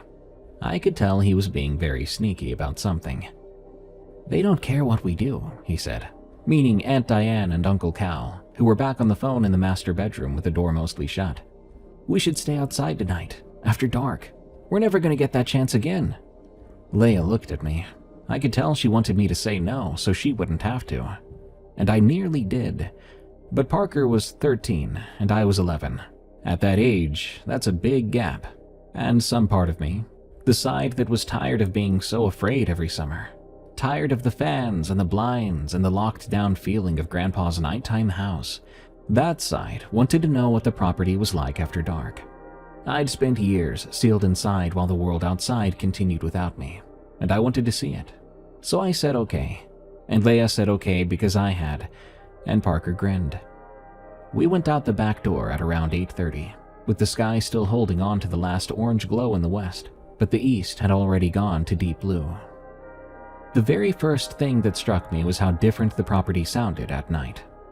The creek, which was a pleasant background murmur during the day, was loud, more present, so to speak, in the dark, even aggressive sounding. The bugs were deafening, a whole wall of sound from every direction, cicadas and crickets and tree frogs layering over each other in a pulsing roar that seemed to breathe. And underneath all that was the woods. The tree line was about 60 yards from where we stood at the back of the house, and in the dying light, it looked solid, a dark mass without depth or detail. We had flashlights, 2 of them, from the kitchen junk drawer, but both were so weak that they barely reached 20 feet. Parker swept his across the yard like a searchlight. It revealed a narrow cone of grass and bugs, but nothing more. Beyond that cone was just more dark. He started to walk toward the tree line. Leia and I followed, too scared to be away from our oldest member. For about 20 minutes, it was what Parker had promised. An adventure. We walked along the edge of the trees without going in, shining our flashlights into the first few yards of timber, seeing trunks and underbrush. Occasionally, we found a pair of tiny reflective eyes, probably belonging to some small or low-to-the-ground raccoon or possum. Parker kept up a running commentary during this, about how this wasn't even scary, and that Grandpa's rules were just an old man being paranoid. I let him say those things because I simply didn't know what to say, and I liked the lack of silence. Suddenly, Leia stopped. She was slightly behind me and to my left. When I turned around, she was standing very still with her flashlight pointed at the tree line, about 40 yards south of where we were. Her flashlight was weak, and it barely reached the trees at that distance. But at the very edge of its throw, where the light gave up and the dark took over again, there was a shape between 2 trunks that I could not make sense of. It was taller than any of us by a significant margin. It was also narrow, standing on 2 legs, but it was completely motionless. The flashlight was much too dim to give any texture or color, so it remained a silhouette, a vertical interruption in the pattern of the trees behind it, and it was facing us. "Something standing there," Leia said. Her voice was perfectly calm. Parker swung his flashlight toward it. For half a second, both beams hit roughly the same area, and in that combined light, I saw, or I thought I saw, the shape shift, a sudden movement, quickly, like something rearranging its posture. Leia's light flickered then. These were cheap, battery-powered flashlights. In that half-second of reduced light, the shape was gone. Just trees. Just ordinary dark between tree trunks. Parker said it was a deer. He said it with enough conviction that I knew he didn't believe it. And I think Leia knew too, because she was already walking toward the house, and she was walking fast. We followed her, and how we kept from actually full-on running, I have no idea. Perhaps we were too scared to run, but we walked at a pace that was as close to running as you could get. And when we made it to the back door and went inside, shutting it behind us, Parker locked the knob lock and then stood there looking at the deadbolt above it. He looks at us, then half laughs, saying, "It'll be fine," so we left it unlocked, and we didn't say anything else about it. We stood in the kitchen, breathing harder than the walk justified, and Parker then said, "That was fun." But Leia and I stayed quiet. He then said, "We should sleep down in the basement tonight." I felt my stomach drop when he said it. The basement was the other room, the one Grandpa had spoken out loud with his eyes locked on mine, and hearing Parker propose breaking it felt like hearing someone suggest swimming in a river during a storm. But Parker was already talking about it like it was decided. He'd seen the old Nintendo down there, he said, when Aunt Diane had gone down to do laundry earlier. And there were games, and probably other stuff. And the basement was cool, and it would be like a fort.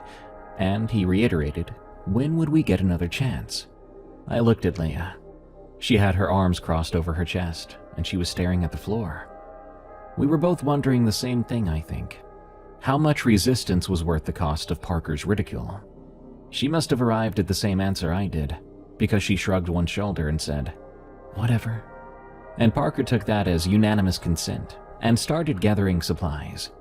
We brought sleeping bags and pillows from the guest room. Parker grabbed a bag of chips and 3 cans of Coke from the fridge. Leia brought a book, which was optimistic. We trooped down the wooden stairs into the basement, and Parker pulled the chain on the single bare bulb at the bottom. The room came to life in harsh yellowish light. Everything else was concrete and shadow. Honestly, for a few hours though, it was great. Parker found the NES under the workbench, still connected to a small TV that must have been old when Reagan was president, and after 20 minutes of blowing into cartridges and fiddling with the AV cables, he got it to work. We played Excitebike, then Duck Hunt without the light gun, just using the controller, which didn't work perfectly, but we didn't mind. Leia found a stack of board games on a shelf, Sorry and Clue and something called Aggravation that none of us had ever heard of. We played Clue on the concrete floor with the chips and soda spread around us, like we were having a picnic. Parker discovered a cabinet near the water heater that contained, among other things, a collection of candy so old that some of it was in packaging I didn't recognize. We tried a few pieces. They tasted like sweetened chalk. We ate them anyway, because adventure was the whole point.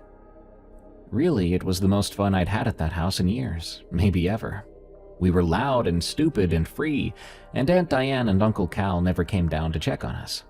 For those few hours, the basement was just a basement, and the rules we were used to, they were just the eccentricities of an old man who was currently in a hospital bed 40 minutes away, with tubes in his arm. We fell asleep in stages. Leia went first.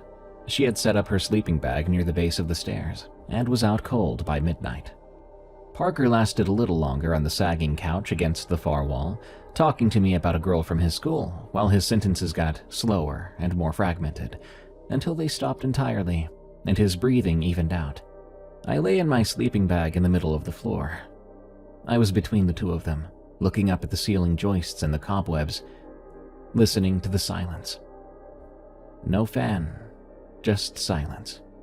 I hadn't really thought about that part until that very moment.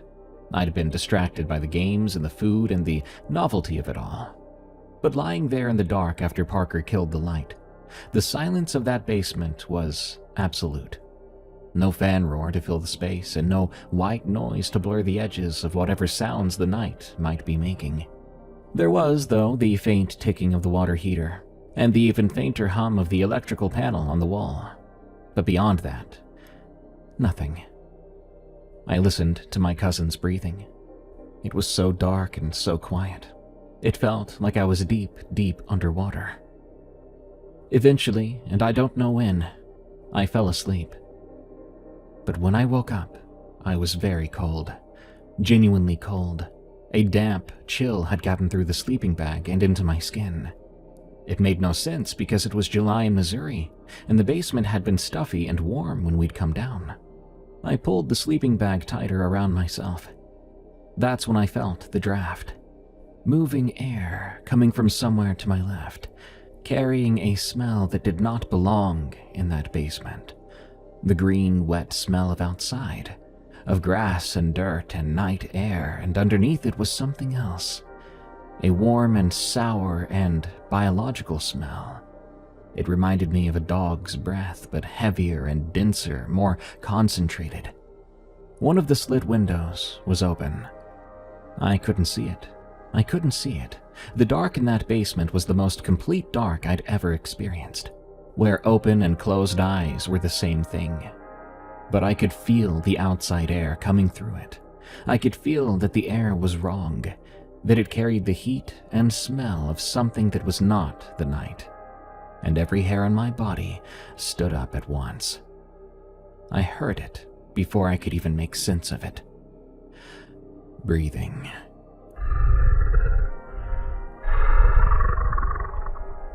Low and wet, raspy on the exhale. A large animal trying to keep quiet. Something was in the room with us.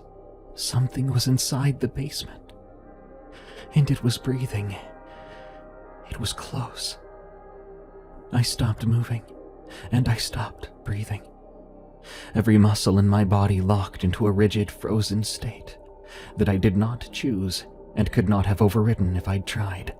My higher brain, the part that reasons and plans and makes decisions, had been disconnected from the controls entirely, and what was running me now was something much older, much simpler. Something that said to me, "You must not move. You must not breathe. You must no longer exist." The breathing shifted. It moved through the room, slowly, with a carefulness that was worse than speed, because speed would mean a panicked animal, and this was not panicked. It was methodical. And beneath that breathing, accompanying it, I heard the footsteps, a light, clicking, tapping cadence on the concrete floor.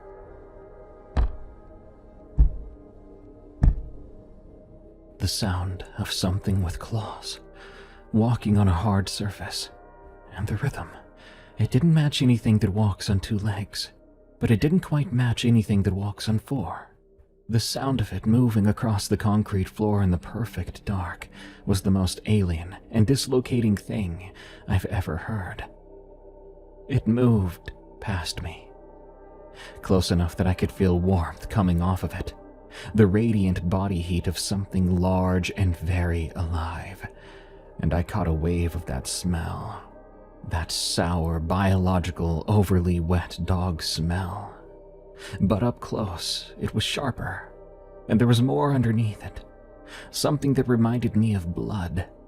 It passed within what had to be 2 or 3 feet of my sleeping bag, and I lay there with my eyes wide open in the dark, and I saw absolutely nothing. I felt it go by me, like a weather system. Then it stopped, near the couch where Parker had been sleeping. I heard the breathing change then, faster, shorter, with a sniffing quality, like it was sampling the air around him. Then it moved again, toward the stairs, toward Leia. It stopped. The breathing was maybe 4 feet from my head, 4 feet from Leia's sleeping bag at the base of the stairs.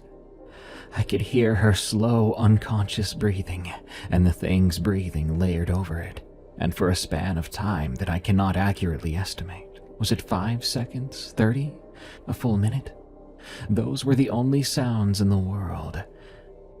Then the thing made a sound, a low and soft sound from deep in its chest, barely louder than the breathing. It wasn't a growl, and it wasn't a whine. It sat somewhere between the two, carrying an emotion I should not have been able to read, but I could. It was interested. Whatever was standing over my cousin in the dark was curious about her.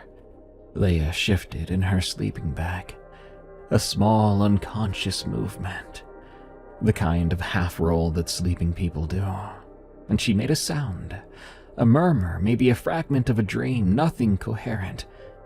But then her eyes opened. No, I couldn't see it. I knew because she spoke then. Her voice was muzzy and confused and half asleep, and I heard her say, "Is that a dog? Who let a—" The rest of her sentence was replaced by a sound that I will hear for the rest of my life. A sudden detonation of movement, claws scrabbling on concrete, a heavy, wet impact of a body hitting the sleeping bag, and the sound of the bag being seized and wrenched sideways across the floor so quickly that Leia's confused question turned into a scream that did not sound like language or even a human voice anymore. Just a raw and primal shriek of an animal in terror. It bounced off the concrete walls, filling the basement from floor to ceiling. I heard the sleeping bag dragging, fast, impossibly fast, scraping across the concrete toward the far wall where the open window was. Trust me, I would soon know where that open window was exactly. I could hear Leia thrashing about inside the sleeping bag. The thing had hold of the outside of it and was pulling her. I could hear the fabric tearing in long, ripping sounds as claws and teeth shredded through the outer shell. Parker was screaming from the couch. "What's happening?" And somewhere above us, through the ceiling, I heard the concussive thud of adult feet hitting the floor and running. The dragging reached the wall, and there was a different sound. The sleeping bag being hauled upward, lifted off the ground toward the slit window. The window frame groaned. Leia was screaming in short, breathless bursts, and I could hear the fabric of the sleeping bag catching at the edges of the window, tearing further.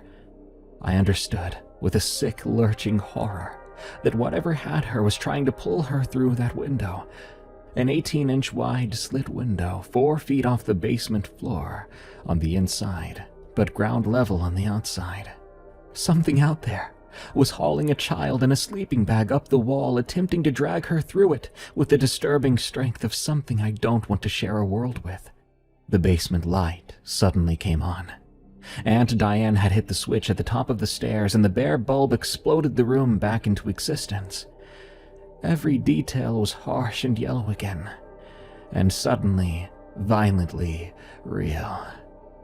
I saw the basement. The scattered sleeping bags and the crushed chip bag. The Ness still connected to the silent TV.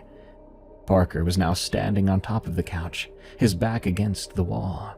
His face was white and his mouth was wide open. His hands were up near his chest like he was bracing for a hit. And across the room, against the far wall, there was Leia's sleeping bag, hanging. The top half was wedged into the open slit window, pulled upward and bunched into the narrow frame. The bottom half hung down the wall, limp, with Leia's weight inside it sagging toward the floor.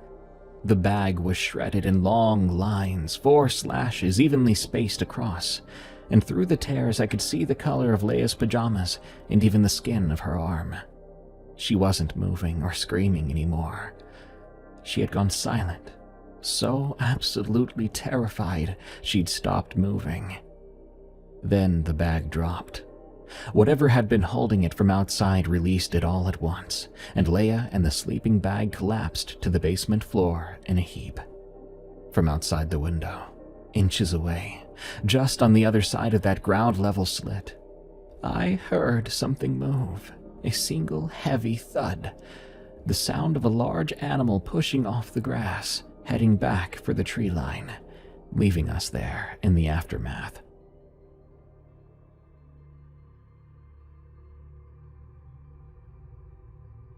Uncle Cal came down the stairs 3 at a time, his face aghast. He grabbed Leia off the floor, sleeping bag and all, and carried her rapidly up the stairs. Aunt Diane was behind him, one hand on the wall, the other over her mouth, asking questions. Parker scrambled off the couch and ran for the stairs. I saw him glancing at the still open window several times as he did. I was the last one up. As I reached the bottom step, I too turned and looked back at that window.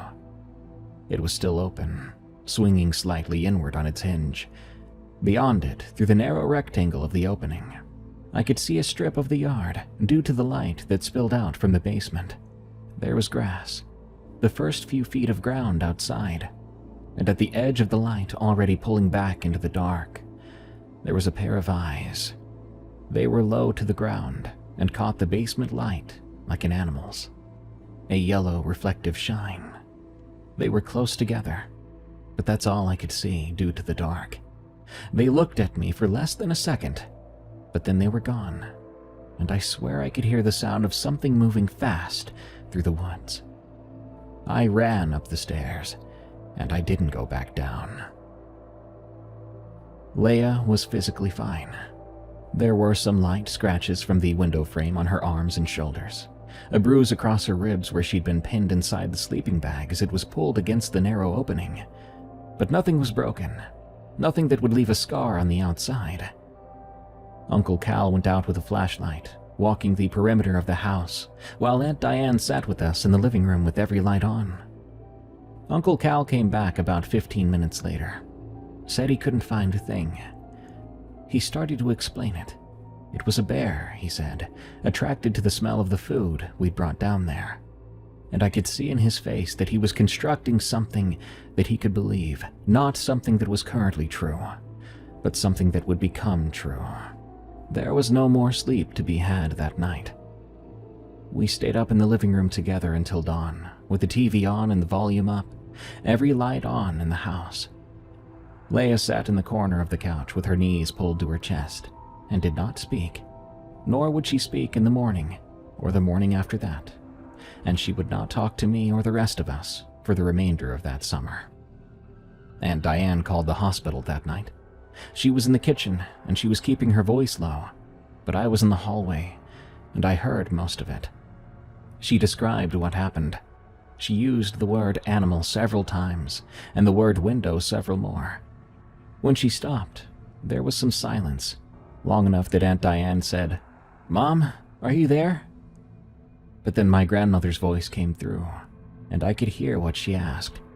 She had said, "Were the windows closed?" That was her first question. Not if Leia was okay, or what happened, but about the windows. It was like she knew exactly what would have happened if the windows were not locked, or if someone had gone down into the basement where the windows didn't lock. Grandma, like Grandpa, probably knew what was out there, but did not have the first-hand experience like Grandpa had. Grandpa would not have forgotten to lock the place down. But Grandma, in a panic, well, I can't blame her. This was not her fault. I really can't say it was anyone's fault. We were driven home 2 days later. Our summer was over. I hope that makes you understand why the sound of a box fan brings me some sort of comfort, or security might be a better word, because my mind has subconsciously associated things with that event. It knows that before the attack, there was box fan noise when we slept, but on the night of the attack, there was none. So until the day I die, there will be a box fan running full blast in my room, because I do not want to hear what's lurking outside my window.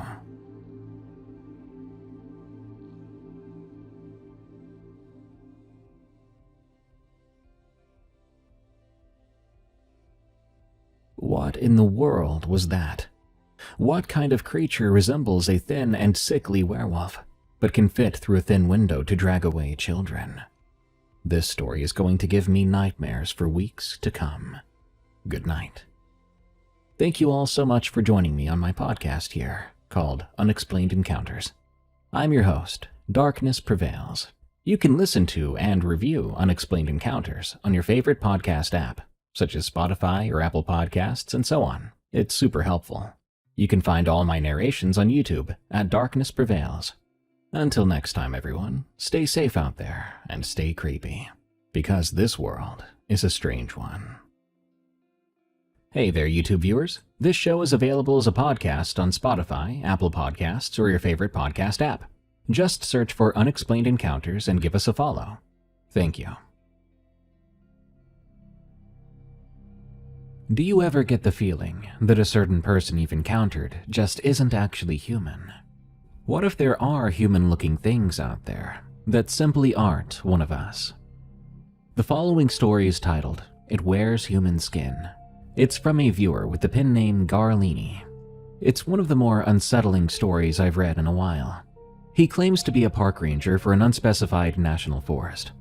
Things can be weird out there at times, but a series of events with striking similarity seems to prove that there is something out there in the American wilderness, and it loves to wear human skins.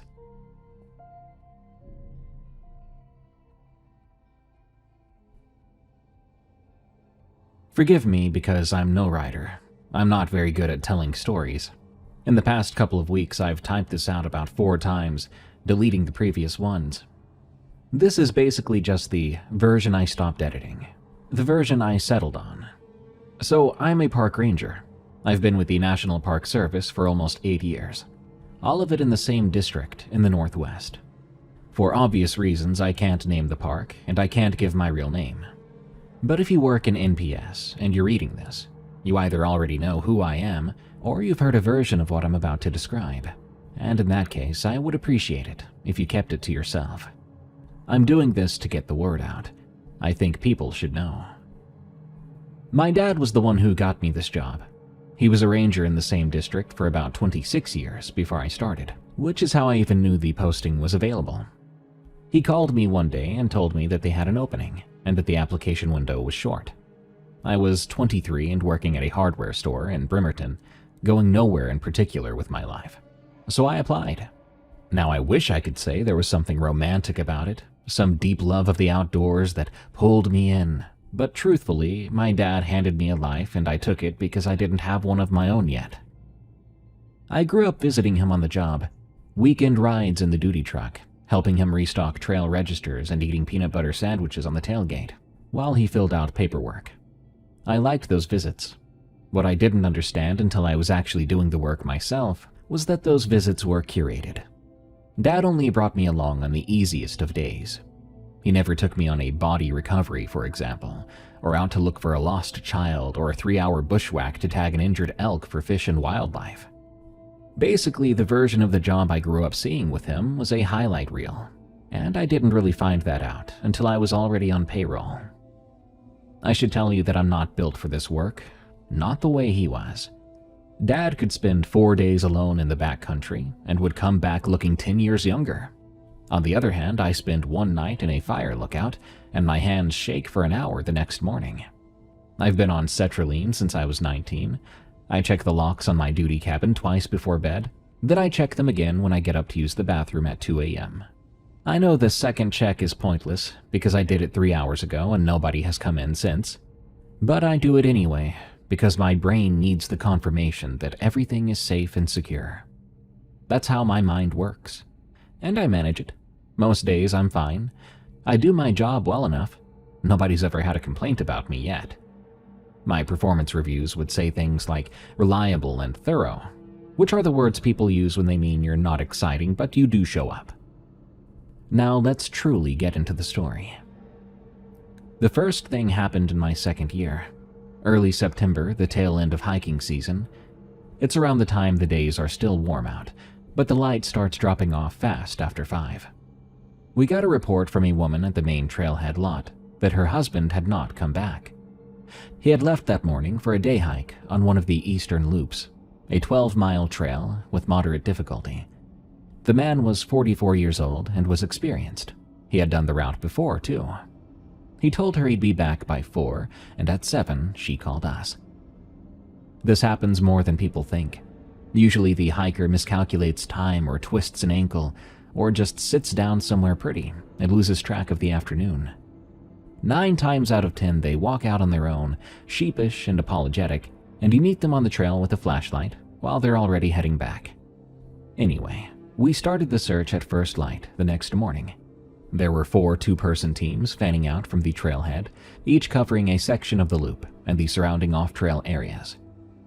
I was paired with another ranger named Colby.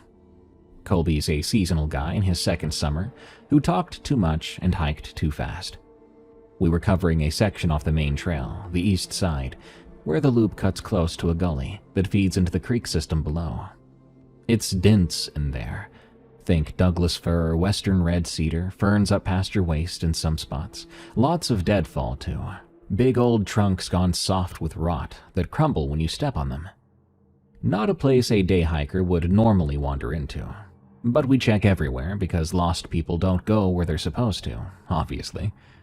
Colby was about 30 yards ahead of me, working a line closer to the trail, when I pushed through a stand of sword ferns and looked down into the gully. I found the body around 10 a.m. It was lying face up at the bottom of the gully, about 50 yards off the trail, settled into the ferns, like someone had put it there. It was flat on its back, arms at its sides, legs straight. The first thing that registered with me was how pale the skin was, but evenly pale. Like the color on the skin had been mixed in a bucket, then painted perfectly. There was no mottling or lividity. No discoloration or bruises. But then I saw the face. The mouth was open, real wide, far wider than normal, living or dead. I checked later and the joint was intact, no dislocation or displacement. The mouth was just stretched open, like the muscles that should have held it shut had simply stopped existing. The lips were pulled back from the gums, and the teeth were gone, most of them. They were scattered on the ground around the head, in the ferns and the dirt, like someone had dropped a handful of chiclets into the grass. I could see them, small and white, on the brown mulch. Some of them still had the roots attached, long, pale, tapered roots, intact and whole. They'd come out clean from the inside, it looked like, pushed outward through the gums. A few of them had landed 6 inches from the face. Whatever had forced them out had done it with enough pressure to scatter them.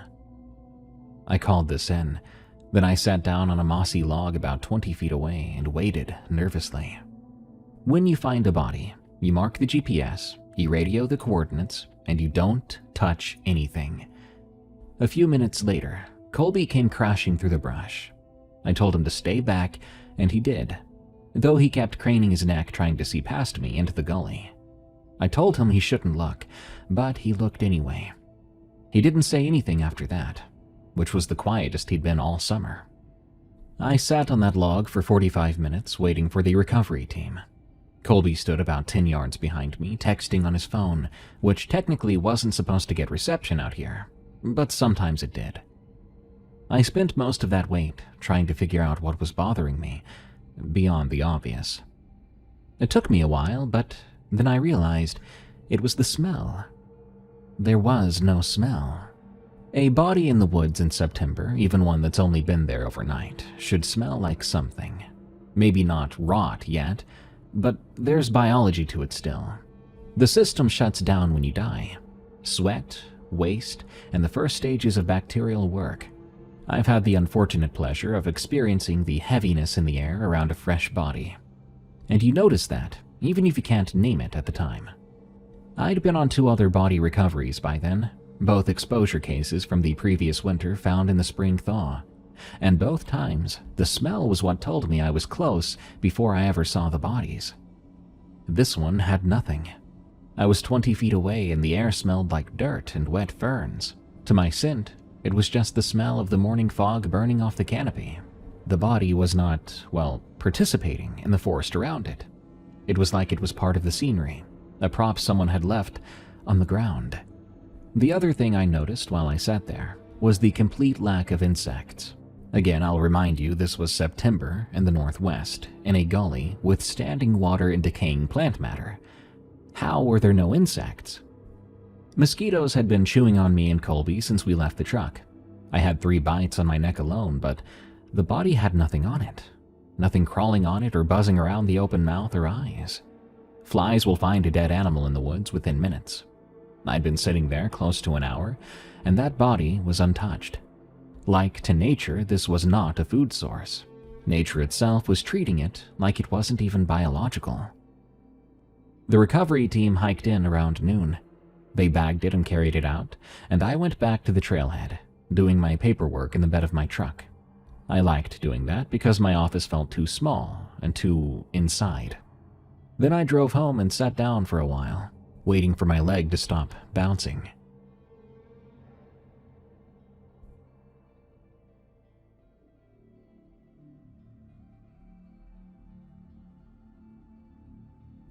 Here's the catch. That body did not match the missing hiker. Different build. The hiker was 6'1", broad-shouldered, a weekend weightlifter according to his wife. The body was slight, 5'8" at most, with a narrow frame. Completely different estimated age, maybe late 20s against the hiker's 44. They had different hair colors too. When the dental records came back, what was left to compare anyway, they didn't even match anyone in any database. Same thing with the fingerprint match. No missing persons report anywhere in the state fit the description. The medical examiner's report said cause of death was undetermined. They could find no trauma, no toxicology, no disease, no signs of exposure, no evidence of animal predation. The notes mentioned the jaw and the teeth, but framed it as anomalous post-mortem changes of unknown etiology. I read that phrase in the report and remember thinking it was a very comfortable way to say, I have no idea what happened here, and I'd like to stop thinking about it. There was one other thing in the ME's notes that I didn't understand until later. Under internal examination, a single line was there. Absence of expected organ weight. Thoracic and abdominal cavities presented without significant visceral mass. Noted for further review. Even after reading it 3 times, it still didn't click. I mean, I'm not a medical professional, so I wasn't sure what I was expecting. I didn't know what without significant visceral mass meant in practice. It would be years before I understood what that examiner was saying. That, in the most cautious language possible, they were saying the body was mostly empty. That further review part never even happened, as far as I know. The case stayed open, nobody closed it, and nobody pursued it. It just stopped moving. The missing hiker, the 44-year-old husband, he was never found. His wife called the station every week for 2 months straight, then every other week, then once a month, then she stopped. I wasn't the one who took her calls, but I was in the office for some of them, and the sound of someone's hope thinning out is not something I like to describe. You could hear it in the pauses between her questions, because those gaps got longer. No one connected the body in the gully to the missing hiker, because there was nothing to connect. It was a different person entirely, as far as anyone could tell. Two unrelated events that happened to occur in the same area at roughly the same time. Coincidence or bad luck? Just the woods doing what the woods can do to people. Now, my dad was still alive back then, still working the district, same as he had been since before I was born. He was 58 years old, and his knees were starting to go, but he still hiked faster than anyone under 30 on the staff. I told him about the body over dinner a few nights after. Just the broad strokes, the teeth, the jaw, the ME's non-answer. He listened closely, never interrupting. He kept his eyes fixed on mine the whole time, and stopped moving his fork. Eventually, when I was done, he said something to me like, 26 years and I've seen a dozen things I couldn't explain. The woods don't run on our schedule, and they don't owe us any answers. He said stuff like that. I don't think he meant it to be dismissive. He just had a way of putting things in a box and pressing the lid down flat, stacking something heavy on top afterwards. And when he did it, you believed the box would stay shut, and you wanted it to. So I let it stay shut. I was 2 years into a job I wasn't even sure I could handle on a good day, and I had a father who could look at the inexplicable and simply shrug. I wanted more than anything to be someone who could do that too. So I hid that memory in the same place I put all my memories that threatened to crack the floor I'm standing on. Somewhere so deep down that even the medication won't touch it. For a while, that worked fine. My dad died 14 months later. It was pancreatic cancer, caught too late. Apparently, pancreatic cancer is quite sneaky like that. He went from diagnosis to gone in about 11 weeks. I'm not going to write too much about this. After all, it's not what the post is about, and because I still can't do it without my hands starting up again. I'll say this, he didn't complain, and he wasn't scared. On the last day he was conscious, he asked me how the trail conditions were looking for spring. That's just my dad. He died and I stayed in the district, and I kept doing the job. It kept me distracted. People told me he would be proud of me for keeping the job. Maybe. I think he'd be more confused than proud, honestly. He knew I was scared of everything. He just had the grace to never say it out loud. The next few years were quiet. I did my routes, took my meds. I got to know the other rangers who cycled in and out. Some of them were good, but some of them were just passing through on the way to get better posting. I found a rhythm that worked, as long as nothing disrupted it, which is another way of saying I built a life out of holding very still, hoping nothing noticed me. That body in the gully I found, set in my mental box, and the lid still held. But I did think about it sometimes, late at night when the cabin settled, those moments when your brain decides sleep just isn't happening. But thinking about something and doing something about it are very different activities, and I've always been better at the first one. 4 years went by. Then they found the second one. Before I go on, let me talk about Philip and Richard. Philip Herrera started the same year my dad died. He was 24 at the time, fresh out of a forestry program. He could sit next to you at lunch for half an hour without saying a word, and you'd somehow enjoy the company. But he wasn't exactly shy. He just didn't start conversations. But if you initiated one with him, he'd ride it wherever you wanted to go, and he would remember the details weeks later. He once asked me a follow-up question about something I'd mentioned in passing about my truck's transmission 3 months after I said it. The thing about Philip was the horror stuff. He was into it. Some dudes like fly fishing, hunting, but Philip liked scary stuff.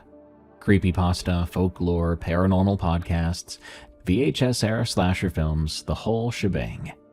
He had a bookshelf in his cabin that was half field guides, and the rest was paperback horror anthologies with cracked spines.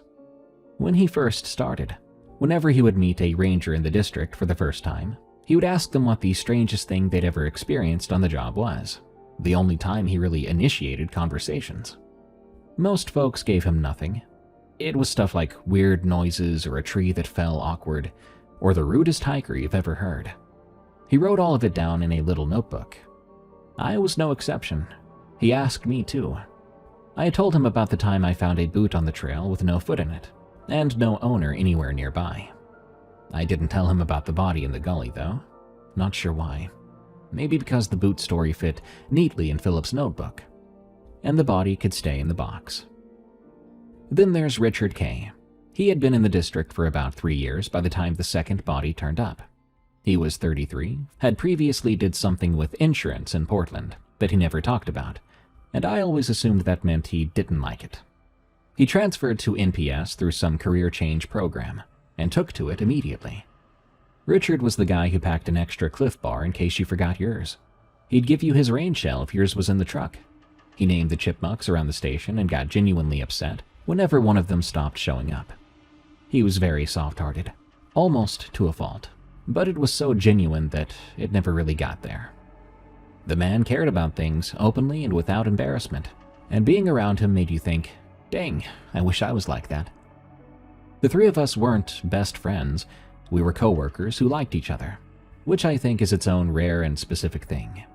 We would eat lunch together when our schedules overlapped, and we would carpool to the grocery run in town sometimes.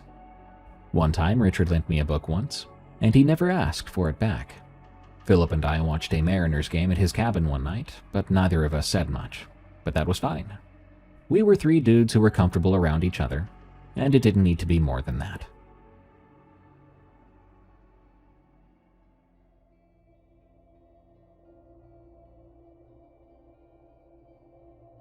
It was my 6th year, in late October.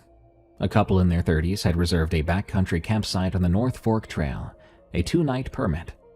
When they didn't check out on their scheduled date, and their car was still in the lot the following morning, a search was initiated. Their campsite was found and intact. The tent was still staked, and there were sleeping bags inside, a cook kit hanging from the bear wire. There were 2 packs leaning against a log, food still in the canister, untouched. We could not find any sign of a struggle, no sign of anything at all. It looked like 2 people had stepped away to get water and never came back. The car in the lot had a coffee mug in the cup holder with a ring of dried milk in the bottom. I was on the search team with a ranger named Gillette. We were working a grid pattern north of the campsite, pushing through heavy brush along a deer trail that followed a ridgeline. About a quarter mile out, in a thicket of salal and Oregon grapes so dense I had to turn sideways to get through it, I saw the body. My legs stopped working for a second, genuinely. My brain sent the signal and my legs said no. I knew what I was looking at before I consciously processed any of it. The skin, the color, and that same flat, even mannequin pallor. A body lying on its back in the brush with its arms at its side and its mouth wide open. I stood there for about 10 seconds, which is a long time to stand still in the field with your partner 20 yards away calling your name. Eventually, I heard him. Gillette was asking if I was okay. I told him I found something and that I needed a minute. He probably thought I was about to throw up, but I wasn't. My body was doing something else entirely, trying to be in 2 times at once. I was standing there in the October brush, staring at a body, and I was also sitting on a mossy log 4 years ago, in a gully, smelling nothing where there should have been something. This one was female. Small build, dark hair, mid-20s maybe. No match to either of the missing campers. It had that same incorrect freshness, and the same untouched skin and absence of smell, and that disinterest from insects, even though I saw them everywhere else. The mouth was open, the jaw wide, but this time the teeth were all there, every one of them, clean and white and in place. The jaw wasn't wrenched or torn, but open, relaxed open, if that makes sense, sort of like someone falling asleep on a long car ride. Even so, it looked like the same thing. I could feel it in my bones. Whatever I'd found in that gully 4 years ago, here was another one, 12 miles north. I called it in. Gillette and I sat with it. He kept looking at me funny because I think my face was doing something I wasn't aware of. I asked him not to include that in his report, and he said, "Include what?" A good man. The ME's report came back 10 days later. I requested a copy, which I had to justify to my supervisor, a woman named Chloe. who was efficient and disinterested in anything that created extra paperwork. But I explained that I'd found a similar body years ago, and I wanted to compare notes. She gave me a look that lasted about 2 seconds too long, but then approved the request. Here are the notes. Cause of death undetermined. No trauma, no toxicology. Internal examination noted the same thing as the first. Reduced organ mass. The body was lighter than it should have been for its size, and this time the examiner added something new. Lacerations in the esophagus and upper trachea. Deep vertical scratches running from somewhere below where the stomach should have been and up through the throat, like something with a rough surface had dragged itself through from the inside. The scratches were clean and dry. There was no blood or inflammation, no signs of healing. Whatever made them did it close to the time of death, or close to whatever we were calling death, since nothing about these bodies followed the rules of dying, or humanity for that matter. A thought came to mind when I finished reading the notes, that whatever had left the first body behind had gotten better at crawling out. The missing couple was never found. Their families called, and those calls followed the pattern I already knew from 4 years back. I had to sit in that office and listen to hope die again. I tried to connect the two cases officially. I wrote up a summary and kept it dry and factual, then submitted it to Chloe with a request, asking for it to be forwarded to the regional office for review. She read it in front of me and said, "These are 2 unidentified remains found 6 years apart in different locations. They have no apparent connection to each other or to any missing persons. What exactly do you want regional to do with this?" She wasn't being cruel. She was right. On paper, there was nothing to connect. I wanted to say that they're the same and they feel the same, that we're dealing with strange bodies that have nothing inside them and the same nothing around them, and that if you look closely that nothing about this makes sense. But you can't write that kind of stuff down in a federal report. This isn't some note in a survival horror game. So I just thanked her for the time and went back to my cabin, and I sat on the edge of my bed for a while.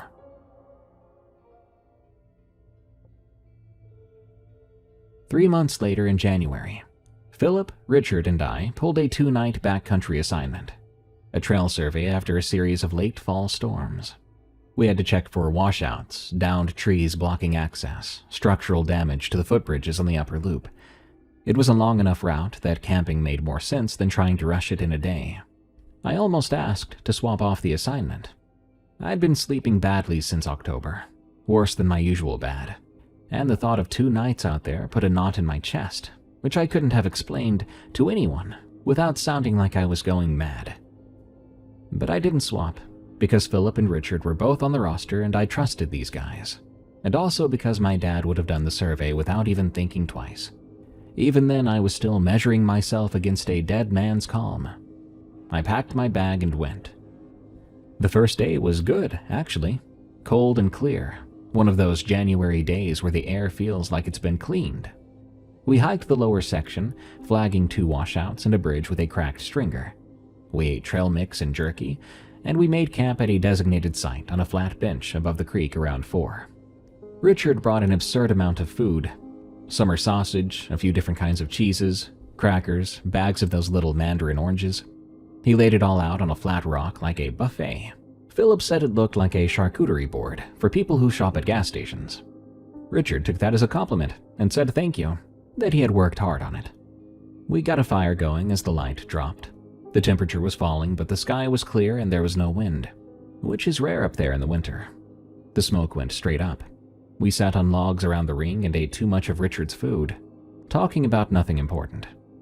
Philip was trying to convince Richard to watch some Korean horror movie that he said was the best thing he'd seen in 5 years. Richard said he didn't like scary movies, because they made him feel bad for the characters. Philip said that that was the point, but Richard said no.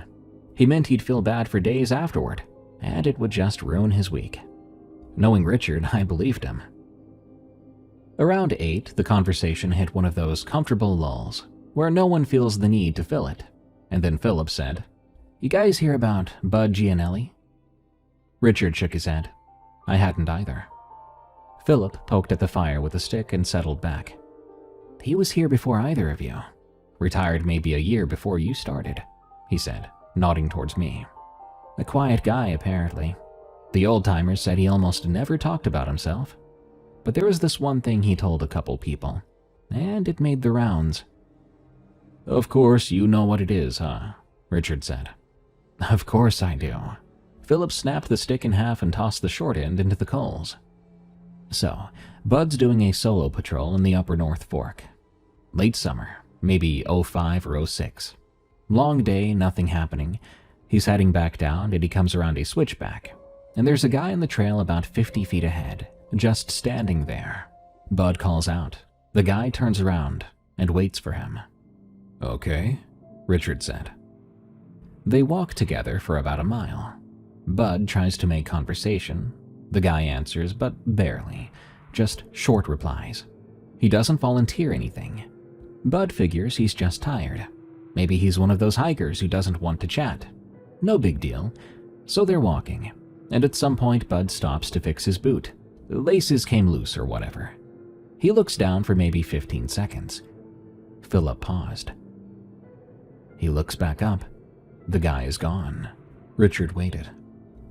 Gone where? That's the thing. The trail was straight for 100 yards in both directions. No side trails, steep hillside on one side and a drop-off on the other. There was nowhere to go. The guy was just gone. He could have ducked into the trees to piss, Richard said.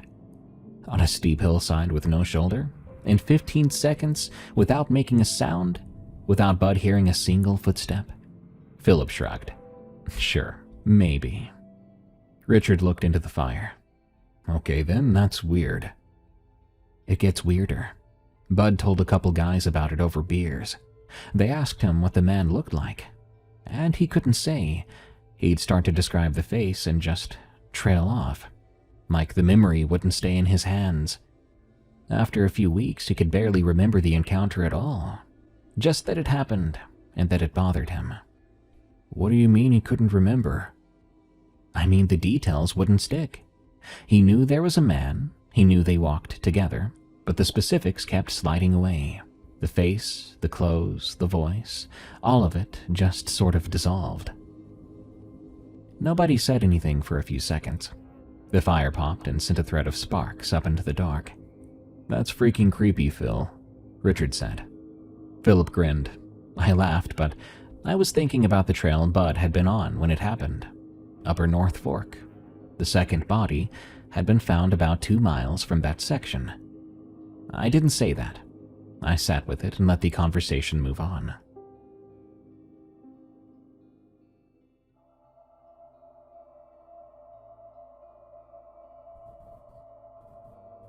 We turned in around 9:30. I was in my bag, Philip was in his tent, Richard was in his, and I was staring at the nylon ceiling trying to convince my brain to shut down, which is a negotiation I lose most nights. The creek was loud enough to cover the small sounds. It was peaceful. Otherwise, it was total silence out there. Without the creek, it would have been too unsettling for me to fall asleep. Out there at nights like this, you have to have something else to listen to. The downside was, though, that I could not hear what was moving around us. I don't know what time it was when I heard Richard's zipper. If I had to guess, I think it was around midnight.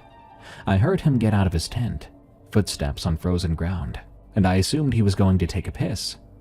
I almost went back to the half-asleep I'd been managing. Then I heard him say something. Not to me, but outward, toward the tree line. It sounded casual and friendly, like someone had wandered into the camp. Hey, you okay out there? You need some help? I was out of my bag quick. I unzipped my tent and the cold hit me, and I saw Richard standing about 20 feet from the fire ring. He was facing the trees to the north. He was looking at someone. I could see the shape of a person standing just past where the ember light gave out. They were about 40 yards from camp, in the trees, standing upright and still. I could tell they were facing us, but I could not see the face. I couldn't see much detail at all. I could see the outline, average height and average build. They stood like they were waiting for a bus. There was nothing overtly wrong with what we were looking at, and yet my whole body went cold anyway. Richard took a step toward the shape. "Hey, do you need some—" "Richard." I said it too loud for the middle of the night, but I didn't care. He turned and looked at me, and I could see his face in the faint orange light. He looked confused, not scared. He hadn't felt that wrongness like I had yet. I said to him, "Come back to the fire, right now." He looked at me, then looked back at the figure. Something in my voice must have been enough, because he walked back to me without an argument, though he kept glancing over his shoulder. Philip was awake now too, sitting up in his tent with his headlamp on, asking what was happening. I told him there was someone at the edge of our camp. Philip put on his boots and grabbed his flashlight, then aimed it at the tree line. The moment the light hit, there was nothing there. The space where the figure had been was now empty, just trunks and branches in the dark.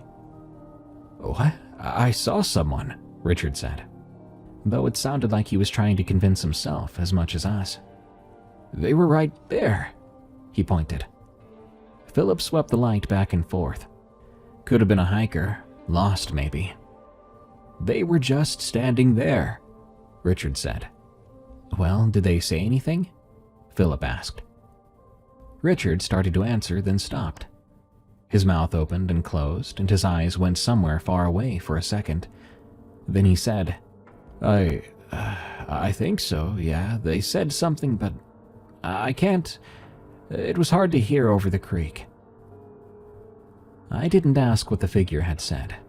I didn't want to know if Richard had heard what I'd heard from my tent just before I came out, because I had heard something too. Under Richard's voice, under the creek, there had been something else, low and flat, a voice trying to sound normal, but I could hear something underneath, so faint I could almost convince myself I'd imagined it. Something that buzzed, a deep rumbly vibration like a wasp trapped in a cello. It lasted maybe 2 seconds. It was the worst thing I'd ever heard. "Let's keep the fire up," I said. "I'll take first watch." They were both fine with that. Philip got the fire rebuilt. Richard sat close to it and kept his headlamp on, aiming at the trees for the next hour, even though the fire was bright enough to see by. I sat with my back to the flames, watching the dark. I was shaking instead of sleeping. At first light, we packed up. I said I wanted to head back early, skip the second night, and nobody questioned it. Philip was quiet on the hike out, but it was different than his usual quiet. Richard was the opposite. He wouldn't shut up the whole way. He talked about the food he'd brought, the bridge that needed repairs, about the Mariners' off-season moves. He reminded me of someone that wanted to fill the air with enough normal words that the abnormal might go away. A week later, I put in a request to be taken off overnight assignments for the rest of the season. My supervisor approved it. I think she assumed it was my anxiety, which, in a way, it was. 5 months later, in June, a day patrol ranger named Tate found a man sitting on a boulder near the Elk Creek trailhead, about 30 feet off the parking area. The man was sunburned and dehydrated. He had a cut on his forehead that had scabbed over badly, and he was sitting very still with his hands on his knees, staring at the gravel between his boots. Tate tried talking to him. The man looked up and told him, "I need to go home." Tate asked him his name and where he'd come from. The man answered both questions, but did not elaborate. He had been missing for 2 days, a solo hiker, backcountry permit, supposed to be on a 3-night loop through the upper draw. His car was in the parking lot, and his pack was gone. Tate called it in. The man was coherent enough that it wasn't a medical emergency, but he was clearly in rough shape. The man was hypothermic despite the June warmth and dehydrated, scratched up from off-trail travel. They brought him to the station and got him water and a blanket. Then they started the standard lost hiker debrief. Where did you leave the trail? When did you realize you were lost? Do you remember landmarks? He answered everything in short sentences. He'd left the trail at the Upper Fork Junction. He'd gotten turned around sometime the first afternoon and spent a night in the open. He found the creek the next morning and followed it down. A pretty typical Lost story. The ranger doing the debrief wrote it up, and that would have been the end of it, except Tate mentioned it to Philip at shift change. It was an offhand comment. "We found a guy sitting by Elk Creek. Looked like he'd seen a ghost." Tate didn't mean it literally. It's just a saying after all. But Philip, you know how he has a nose for this stuff, he asked a couple of follow-up questions, and something about the answers made him come find me. "You should talk to this guy," Philip said. He was standing in the doorway of my cabin with his hands in his pockets and a look on his face I hadn't seen before. The lost hiker from Elk Creek. He told Tate something about meeting another hiker on the trail before he got lost. Tate didn't push him on it, because the guy was pretty shut down by then, but the way he said it. I don't know, man. I think you should go talk to him. Philip didn't say why he thought I specifically should be the one to do it. He didn't reference the camping trip or that figure in the trees. We never really talked about that night much anyway. And yet he came to me, and I think that tells you something about what Philip knew without knowing it.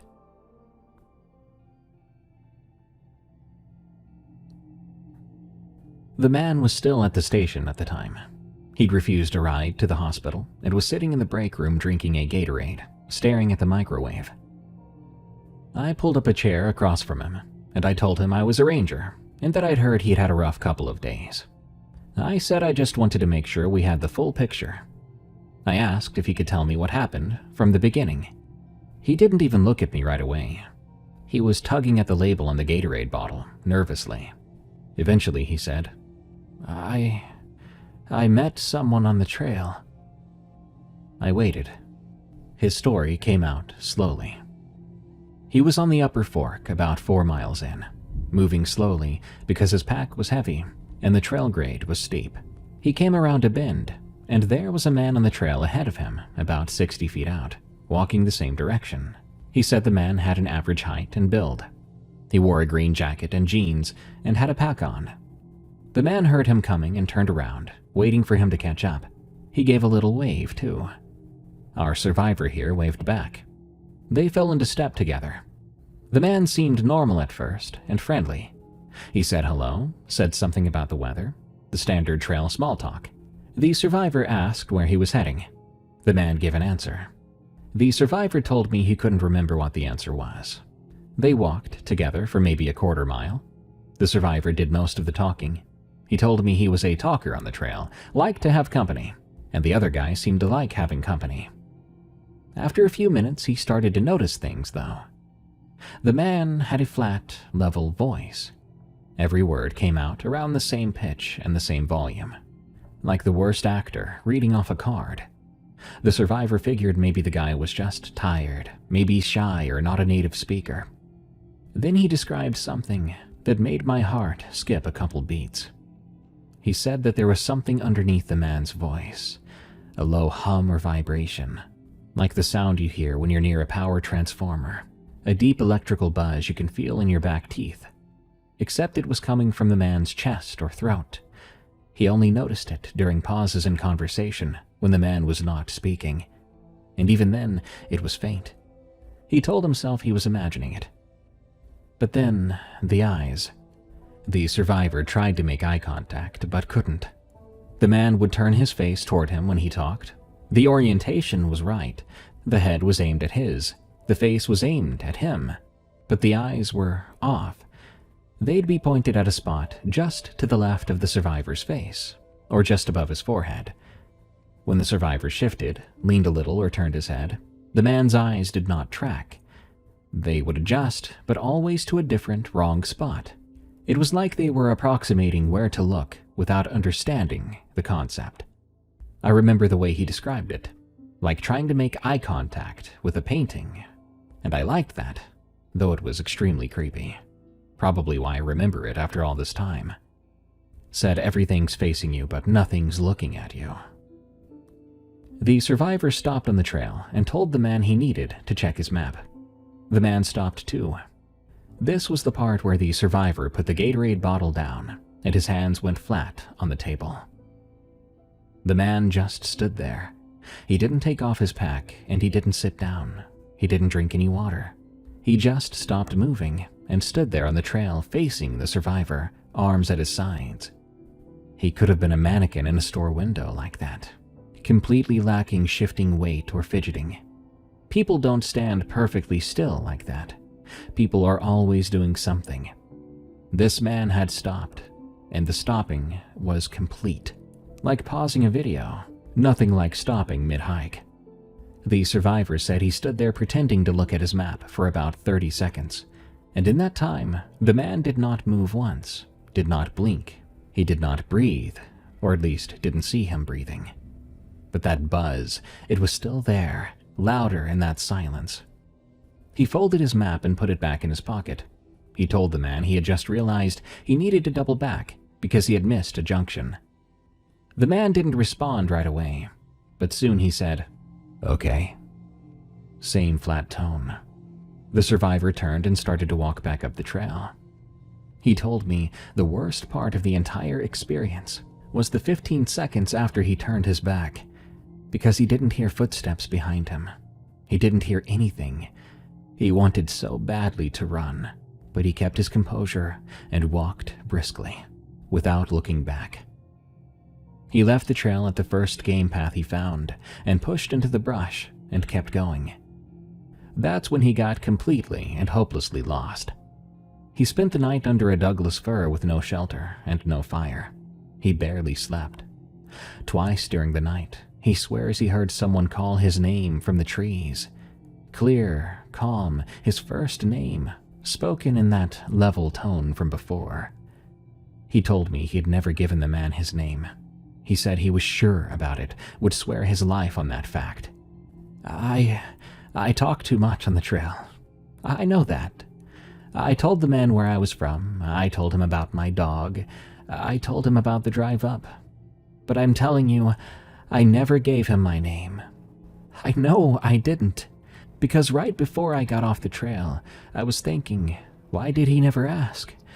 Most people ask. I then asked if the other hiker followed him off the trail. He said he didn't think so. He never saw the man again after he turned his back. But both times his name was called, it came from a different direction. The first call was uphill to the east. The second was downhill to the west. Both calls sounded the same distance away. I didn't say anything after he finished. I was kind of turning it over in my head. He kept peeling at the Gatorade label again. He'd gotten most of it off by now, and was now working at the adhesive residue with his thumbnail, scraping it into little gray rolls on the table. I watched him do it, and I didn't trust myself to speak yet. I took a few deep breaths. Then I asked him one more question. I asked if the man's eyes had ever looked directly at him, even once, even for just a split second. He thought about his answer for a very long time before he gave it. But finally he said, No, I don't think he ever did.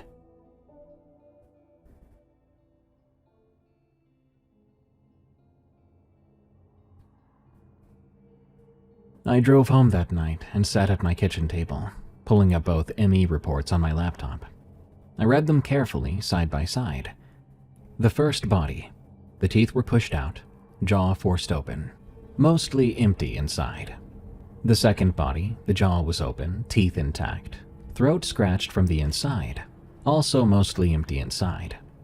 And now we had a living witness who had walked beside something that couldn't make eye contact, could not modulate its voice, which stood like nothing on earth stands when it wasn't moving. Forgive me, but I'm gonna tell you what I think is happening. I obviously don't have all the evidence for this. I have 2 bodies and a camping trip, and a delirious hiker who heard his own name called from the dark by something he had never given it to. In terms of evidence, that's all I have to go on. But anyway, what do I think? Well, I think something is out there in the deep back country, in the parts of the forest where the trails thin out and the canopy closes and you can walk for 8 hours without seeing another human soul. I think, whatever it is, it builds these things, these bodies. They're more like suits to it. I don't know what it builds them from, and I don't know how. I think it wears them and walks out there to where people are, and it tries its best to look like one of us. And I think it's been doing this for a long time.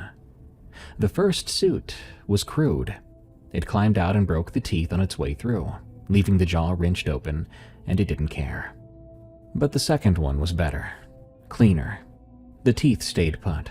The exit was more controlled. The only sign that anything had passed through was the scratching inside the throat, and you would need an autopsy to find that. Because of all of this, I think about what the third one might look like. Whether there will be anything left to find at all, or whether it'll just stand up and walk to a trailhead, get in a car, and drive somewhere, sitting down at a kitchen table across from someone who has been waiting for it to come home. I'm reminded of that Bud Gianelli story, about him walking a mile beside a man whose face he couldn't remember a week later. I wonder if Bud noticed the eyes or the voice, and just filed it away as something the woods didn't owe him an explanation for. Maybe Bud was lucky. Or maybe he just wasn't what it was looking for that day. Frequently, I think about what Richard, Philip, and I saw in the tree line that night. There was no mistaking that there was someone out there. But was it really someone that needed help? Or was it something else? I'm terrified to think about what would have happened if none of us had woke up. Or if I had never stopped Richard from walking towards it. By morning, would there have been one more empty suit in the brush? One of our tents now permanently empty? Before I leave you, I want to say that if you hike alone in the backcountry, I'm not going to tell you to just stop doing it. People have been walking in these woods for thousands of years, and most people walk back out just fine. What I am trying to say is, if you meet someone else on the trail, and something feels very wrong, if the voice doesn't sit right with you, or the eyes never quite meet yours, trust that feeling. Those feelings exist in you for a reason. Being rude is much better than going missing forever. Turn around, walk away, and don't look back.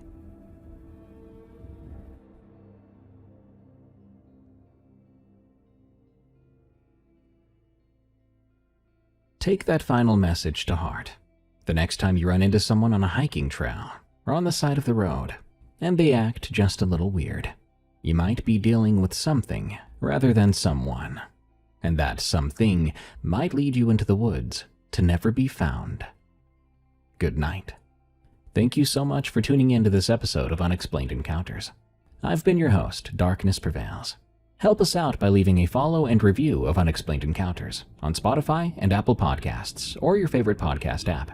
You can even find more of my scary narrations on my other podcast, Tales from the Break Room, which is also on Spotify and Apple Podcasts. If you have a scary story of the unknown, send it to me at darkstories.org. Till next time, everyone, stay safe out there and stay creepy, because this world is a strange one. Hi, welcome to Dead and Roasted. What can I get you? Sometimes being American is so boring, what with my gold hockey medal and 1,200 calorie breakfasts. So I'm happy to say that I have a fun episode for you today that immerses us in a story straight from Scotland. A story about a man working to feed his family, but must endure the most hellish road in the world. This story, from One with the Contour, is titled The Drove Road. This is a tale from the Break Room. And you can find Tales from the Break Room on Spotify and Apple Podcasts, or your favorite podcast app. Follow us and leave us a rating if you like us. Thank you. My father was a livestock haulier in the Scottish Highlands for 31 years.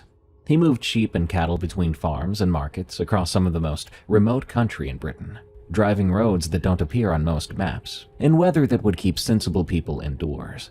In all that time, he only ever refused one route. If a contract required the B road between Kinlochmore and Cannock, he passed it to another driver and took the financial hit. And if you asked him why, he would change the subject so fast, you'd find yourself talking about football or the price of diesel before you realized what happened. He did this for 3 decades, and in those 3 decades, he explained himself exactly once. On the second to last night of his life, no less, in a hospital room in Inverness in the winter of 2004, 30 years of Richmond Super Kings had turned his lungs into something that could barely process air, and the man in that bed was so far from the man I grew up with that I had to remind myself more than once that they were the same person. He'd lost 4 stone. His skin had gone the color of dishwater. He breathed through a mask that fogged over with each exhale and cleared just enough between breaths to show his mouth moving underneath. And most of what he said in those final days was fragmented, drifting, half dissolved by morphine and exhaustion. But on that second to last night, when I was sitting beside his bed during a late visit because my mom had gone home to sleep and someone needed to be there, he turned his head on the pillow and looked at me with perfect clarity, saying, "Close the door." I closed it. He said to me, "Sit down." And so I sat. He then told me about the Drove Road, and he told it from beginning to end in a level and steady voice. But his eyes stayed fixated on the ceiling the entire time, like he was reading the story off the tiles. He talked for about an hour. When he was done, he closed his eyes for some time. I sat there, wordless, because there was nothing adequate to reply with. He died the following morning at 6:30. I was in the corridor getting coffee from the machine when it happened. That became one of those details that really shouldn't matter, but now I can't stop thinking about. Why was I grabbing coffee? Did it really matter? I've never repeated what he told me that night, but I am going to now. I'm 57 years old now, and this story deserves to be told.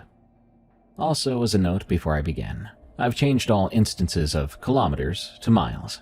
I've spent most of my life in America at this point, and I know most people reading this will likely be American too. My father, Alistair, grew up in a village near Bewley, about 12 miles west of Inverness. He left school at 15. School wasn't producing results for anyone involved, and he got work on farms around the Glen, which in the Highlands in the late 1950s was less a career choice than a gravitational inevitability. He was good with animals, and good with engines too, but not particularly good with people, which is a combination that either makes you a mechanic or a haulier. When he got his HGV license at 20, he found that driving a loaded truck through empty landscape for hours at a stretch suited him quite well. He bought a second-hand Bedford TK from a dealer in Dingwall, and a livestock trailer from a farmer in Muir of Ord who was getting out of sheep, and by his mid-20s, he was making a decent living moving animals around the north of Scotland. Livestock haulage is unglamorous work, and I won't dwell on it long, but you need to understand a few things to follow what happened. A haulier's reputation depends on delivering animals in the same condition he collected them. Stressed sheep lose weight, panicked sheep trample each other. A bruise on a ewe's flank or a limp that wasn't there at loading is a mark against the driver, and enough marks mean farmers stop calling. My father was careful. He checked his trailer before every job. The floor, the walls, partition gates, bolts and hinges and welds. You see, a loose fitting or a sharp edge in a livestock trailer is a liability, and because he took a workman's pride in doing the job properly, he checked it thoroughly. I say this to you so you understand that when animals came off his trailer injured, he knew it wasn't the trailer. In the autumn of 1972, my father had said late October or early November, but he wasn't certain on the exact date. But he picked up a contract from a farmer named Drummond. Drummond ran a hill farm in a remote glen west of Cannock, which itself is a remote place, and he needed 60-odd blackface ewes moved to a lowland farm near Bewley for winter grazing. The distance was about 30 miles of road, but the route mattered more than the distance, because the most direct way between the 2 points involved a 12-mile stretch of single-track B road that crossed open moorland between the 2 glens. This road followed the line of what was locally called the Drove Road. Drove roads are old routes, some of them medieval, which were used for centuries to walk livestock to market. Scotland is full of them. Most have been paved over or absorbed into the modern road network, and you would never know you were driving on one unless someone told you. This one, though, was different, at least according to my father, because the locals still called it by a Gaelic name that he said translated to something like the Road of the Carried Dead. It had been a corpse road before it was a drove road, the path along which the dead were carried from the remote communities in the western glens to consecrated ground in the east. My father mentioned this as a background detail, but I could hear something underneath the words even through the morphine and the steady tone. Something that suggested he wished he'd paid more attention to it at the time. He had driven the road before without incident, though he noted, and I remember him pausing here briefly as if catching himself, that he had always driven it during daylight. The Drummond contract was different because of the logistics. Drummond's farm was at the end of a 5-mile track that was more suggestion than road, and the loading process with hill sheep is slow. Because the animals are half wild, they don't share the lowland sheep's resignation about being pushed into a trailer. By the time Alistair got the first batch loaded and cleared the farm track and reached the B road, the light would be gone.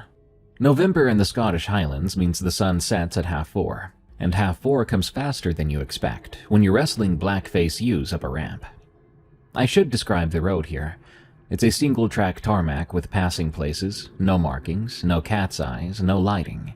It crosses open moorland, flat peat bog stretching away on both sides, treeless, featureless, with low hills on the horizon that are more felt than seen after dark. The road sits slightly raised above the bog, like a causeway, which means that in wet weather, the standing water on either side reflects your headlights back at you, and it can feel like driving across a black lake on a narrow bridge. In daylight, it's bleak but manageable.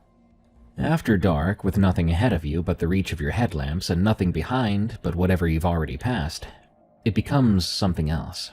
My father described it as driving through the inside of a closed eye. The first trip was in late October. He loaded 20-odd ewes at Drummond's place in the late afternoon. Drummond was there to help. My father described him as the kind of older Highland farmer who communicates primarily through hand gestures and monosyllabic instructions, delivered at a volume meant for someone standing 50 yards away on a hillside. They got the sheep loaded, Drummond closed the trailer gate and bolted it. Then my father pulled out. He made it to the moor road at dusk. The last of the daylight was a thin orange band on the western horizon, and the road ahead was already dark enough to need headlights. The sheep in the trailer were settled, which was what you wanted. The ramp and the loading are the stressful parts, and once they're in and moving, they usually calm down. He drove the 12-mile stretch at a steady 40, which is about as fast as you'd want to push a loaded livestock trailer on a single track. About halfway across, he noticed the time. The 12 miles at 40 should take roughly 18 minutes, and he'd been driving for what felt like about that long, but the cattle grid at the far end of the moor, the landmark that meant you were off the open ground and dropping into the next glen, had not yet appeared. He checked his watch. 25 minutes. He wasn't worried yet, just mildly confused. He thought perhaps he had misjudged his start time, or maybe he had gone slower than he'd thought. Maybe both. So he kept driving. The cattle grid appeared after 47 minutes on this 12-mile road. My father was not a man who made errors about things like speed and distance. He had been driving professionally for the better part of a decade by then, and he could estimate his speed within a mile or two per hour without looking at the dial. He knew how long 12 miles took at 40. It didn't take 47 minutes. He shrugged it off as something odd and carried on to the destination farm. Because practical men like him, well, they archive things away, and they carry on. After all, there's no useful response to a road being longer than it should be. He unloaded at the receiving farm near Bewley. The farmer was a man called Geddes, and Geddes was waiting with the gate open and a torch in his hand, as it was past 7 by then and fully dark. They dropped the ramp and the sheep came out. The first 17 or 18 were fine. They trotted down the ramp and into the pen, in that stop-start uncertain way, like animals do when they're adjusting to solid ground after a moving floor. The last two, however, were limping. Both ewes, both favoring their front left leg, both with the same stiff, pained reluctance to put weight on it. And behind them, the last animal out, a ewe with a gash along her right flank that ran from just behind the shoulder almost to the hip. It was deep enough that the flesh had parted, and you could see the pink of the muscle underneath. It was clean, almost surgically straight, as if it had been made with a blade, and not by an animal catching itself on some protruding edge. Geddes looked at the injuries, then at my father. My father said it wasn't quite an accusatory look he gave him, but certainly something that wanted explanation. Yet my father didn't have one. He had checked the trailer before loading, as he always did, and there was nothing in it that could produce a wound like that. Geddes cleaned the gash with iodine and wrapped it, and they agreed that the ewes must have knocked into each other during transit, which can happen when animals panic and scramble. Except these sheep had never panicked, not during the ride. They had been calm the entire way. My father had listened to the sounds of distress before. Stamping, bleating, the thud of bodies hitting the trailer walls, and had heard nothing on this trip. He drove home to Bewley and told my mother the delivery had gone fine. I mean, in the accounting of his mind, it had. Sheep sometimes arrive with injuries. Sometimes they have injuries as they load and you miss it. It was an imperfect business. He went to bed, he slept, and if he dreamed about anything, he didn't remember it in the morning. The second trip was 4 days later. The same route and the same time of day. Same conditions. An afternoon loading and a dusk departure that put him on the moor road after dark. This time he watched his clock from the moment his tires hit the single track. He drove at a careful, consistent 40, and he did not speed up or slow down, and he counted the minutes. The 12-mile crossing took 44 minutes, which at 40 miles per hour is a distance of just over 29 miles. The road was 12 miles long. He had just driven 29. He said nothing about this to anyone. It didn't make sense. He didn't want to dwell on it. Perhaps there was an error. If it was an error, it was not in his equipment, though. It had to be on the road. Perhaps the signs, perhaps something. He didn't know. At the Geddes farm, they unloaded. 3 ewes were injured this time, all with the same clean lacerations on the left side of the body, like something in the trailer was making a single cut across each animal at the same height and from the same direction. And there was one more, too. She was standing at the back of the trailer, facing the wall when they opened the gate. She didn't move when the others filed out, and when Geddes climbed in, coaxing her to turn around, he stepped back and said something under his breath in Gaelic that my father didn't catch. The poor thing's left eye was gone. The socket was open and empty and clean, like the eye had been lifted out by a surgeon, not torn or burst, and there was almost no blood. Maybe some thin, dry residue on the wool below the socket, but that's it. The ewe stood there and looked at them with her remaining eye, and she was calm. Entirely, horribly calm. My father wondered if it was adrenaline caused by the pain and fear. He and Geddes stood in the yard with a torch beam on that empty socket, and they didn't talk as they observed. Eventually, Geddes said it must have been a bolt, maybe a rough edge in the trailer, something the ewe had pressed her face against. My father knew every surface in that trailer down to the inch, and there was nothing that could do what had been done. He and Geddes both knew this, but neither of them said so out loud, and that knowing set between them like a stone. He drove home. He checked the trailer in the morning with a torch, running his hands over every surface, every join, and every bolt head. But he didn't find anything out of place. The interior walls were smooth, galvanized steel. The floor was clean. He couldn't even find blood anywhere, which itself was messed up. A wound like that eye, especially, should have left blood on the floor, on the walls, or somewhere. The trailer was as clean as the day he had loaded it. That night he dreamed he was walking the moor road in the dark, on foot, alone. There was something behind him matching his pace step for step, with a half-second delay, so that each of his footfalls produced an echo that was not quite an echo, as it came from the wrong direction. He walked for hours, and the road did not end. He woke up in his bed, with his heart going a mile a minute, and my mom asleep beside him. He told himself it was a dream. Then he went downstairs and found his work boots by the front door, with black peat mud on the soles. He stood there in the kitchen in the early light and looked at those boots. You see, he did not own peat land, and he had not gone outside as far as he could remember. My father nearly refused the third run. He phoned Drummond and said he was busy, which was a lie. November was slow, and he had no other contracts that week. Drummond offered more money, and my father said it wasn't the money. Drummond then cleared his throat and asked, "Your wife's expecting, isn't she?" And my father said yes. My mother was 6 months pregnant with me at the time, a detail I've never been able to sit comfortably with. Drummond then explained how he needed the work, and so offered him double the rate. My father said no, so Drummond said something else.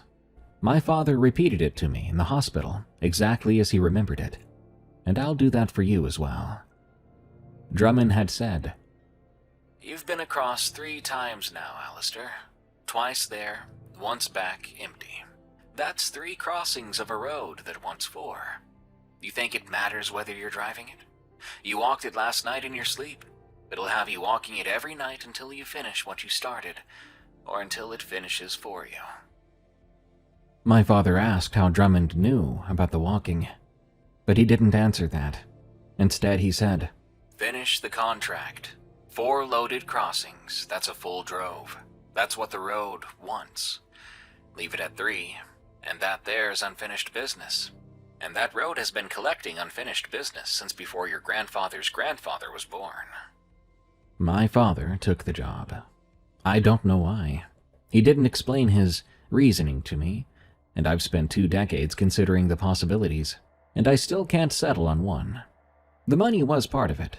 We were not well off, and a baby was coming. Double rate for a day's work was not something he could dismiss easily.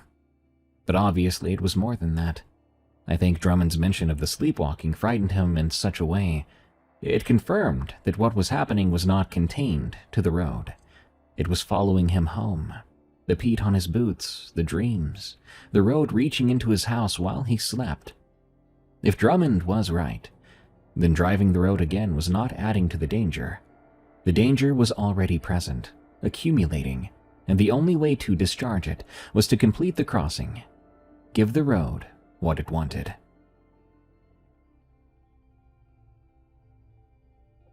He loaded the 3rd batch at Drummond's farm on a gray afternoon in the 2nd week of November. The sky was low and flat.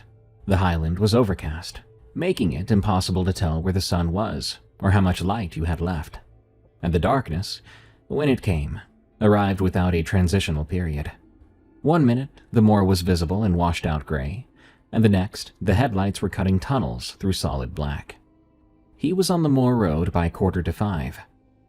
At mile 6, confirmed by his odometer, which he was now checking obsessively, he saw the figure. It was on the road ahead of him, walking the left-hand edge in the same direction he was traveling. His headlights picked it up at about 100 yards. The outline of a person, tall, wearing what appeared to be a long coat, hunched forward under the weight of something draped across his shoulders. The posture was that of a man carrying a heavy load, bent at the waist, arms raised to grip whatever was slung behind his neck. My father's first thought was that it was a stalker, not what you'd think when you hear the word stalker, but rather a deer hunter coming off the hill with a carcass. You carry a deer across your shoulders with the legs hanging down your chest, and from behind in poor light, that's approximately what this looked like. He slowed the truck. The road was single track and there was no room to pass without the figure stepping aside, so he dropped to walking pace and flashed his headlights. The figure, though, did not react. He tapped his horn, a short bleat that sounded enormous in the moorland silence, but no response. The figure kept walking at the same pace. My father rolled along behind it at 5 miles per hour, with his headlights fully on its back, and so more details began to resolve. The coat was long past the knees, and it was not a modern garment. My father said it looked heavy and shapeless, like rough wool or oilskin that you see in old photographs of agricultural workers from a century ago. The figure moved wrong too, stiff and repetitive, like the legs beneath the coat were operating on a mechanism, not through muscular intent. Each step was identical to the last in length and timing, no variation, no adjustment for the camber of the road or the rough surface. This was not like a living man's walk, constantly adapting to the ground beneath them. This was a walk that had been fixed and placed, and was simply repeating. The thing across its shoulders was no deer. The legs hanging down the figure's chest, my father could see them clearly now in the headlights, swaying with each step, were too thin and ended in small cloven hooves, and there were too many of them.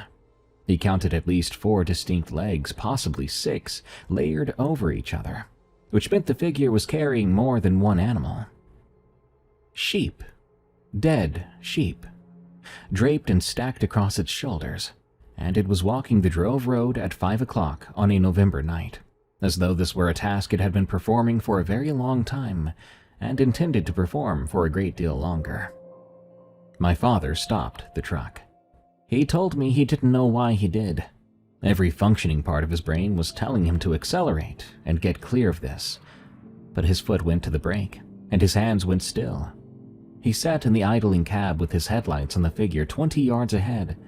He couldn't look away from it, and he couldn't move. He said it was like the road was holding him there, like he was trapped in some unseen current. Some unseen force had interposed itself and had told him to wait. The sheep in the trailer then started screaming. My father used that word specifically, and I'll use it here. He was a man who had spent his adult life around livestock. He knew the full range of sounds they make, and what came out of that trailer was not bleating and was not distress calls. It was a sound he had never heard from sheep before, and he said it was the sound of animals who knew, in whatever limited way that sheep could know anything, that something was present that was fundamentally incompatible with their being alive. The sound broke whatever was holding him. He released the brake, put the truck in second, and floored the accelerator. The Bedford lurched past the figure on the narrow road, doing 50 on a surface that was barely safe at 30. As he passed, he looked to his left through the driver's side window, and the figure was there, close enough that he could have reached out and touched it if the glass hadn't been between them. He saw its face then. My father described this once. Back in that hospital bed with his eyes on the ceiling, his voice perfectly steady, and his free hand gripping the bed rail so hard that the tendons rose up through the skin like cables. When he was done describing it, he closed his eyes and didn't open them for a full minute. I sat there and listened to his breathing apparatus cycle, and I didn't say a word. The face had been a man's face. My father was certain of this. The underlying structure was human, the proportions were human. The basic architecture of brow and cheekbone and jaw was that of a grown man. But the flesh over that structure had been transformed in a way that my father could only compare to the photographs he'd seen of bog bodies pulled from peat. The skin darkened to a deep reddish brown, compressed tight against the skull, shrunk and hardened by acid and time until it was less skin than leather. The lips drawn back from the teeth in a permanent, involuntary grimace, the sockets deep and shadowed. Peat preserved, tanned by centuries in the ground. The ground tans everything it keeps long enough. The eyes in those sockets were open. They were wet and they moved. They tracked the truck as it passed, and my father said that in the half second he saw them, he understood that the face was dead, but that the eyes were not. That contradiction was the worst part. Something was looking out of that face that had no business being behind dead eyes, and it saw him clearly. And yet it was not surprised to see him there. He drove the remaining 6 miles without slowing down. His odometer recorded the distance as 9. He was past questioning this by then. At the Geddes farm, they opened the trailer. 14 of the 15 sheep walked out in good order.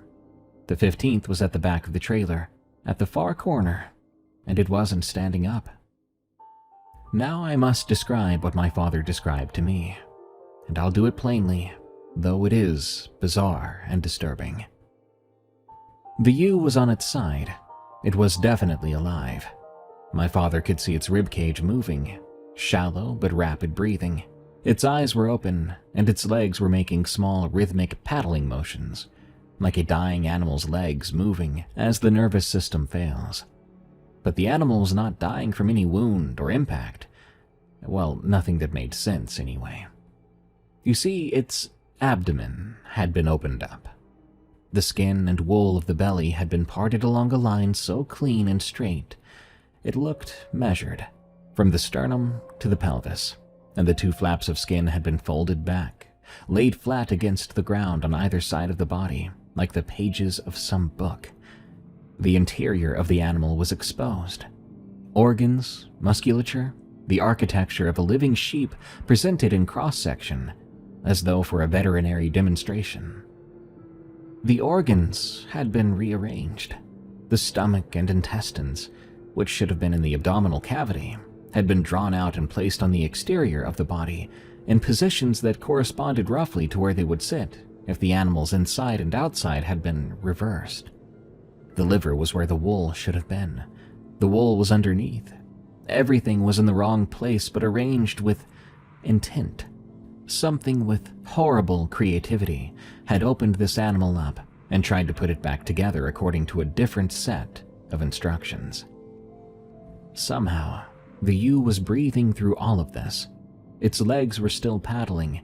Its eye, the one my father could see, was open and looking at nothing. My father and Getty stood at the back of that trailer in the dark farmyard with a single torch beam on the poor animal, and neither of them said a word. My father said they stood there for minutes, which feels like years when you're standing in silence looking at something impossible. Geddes then climbed into the trailer, cutting the ewe's throat with his penknife. The breathing stopped. The legs stopped. And that was that.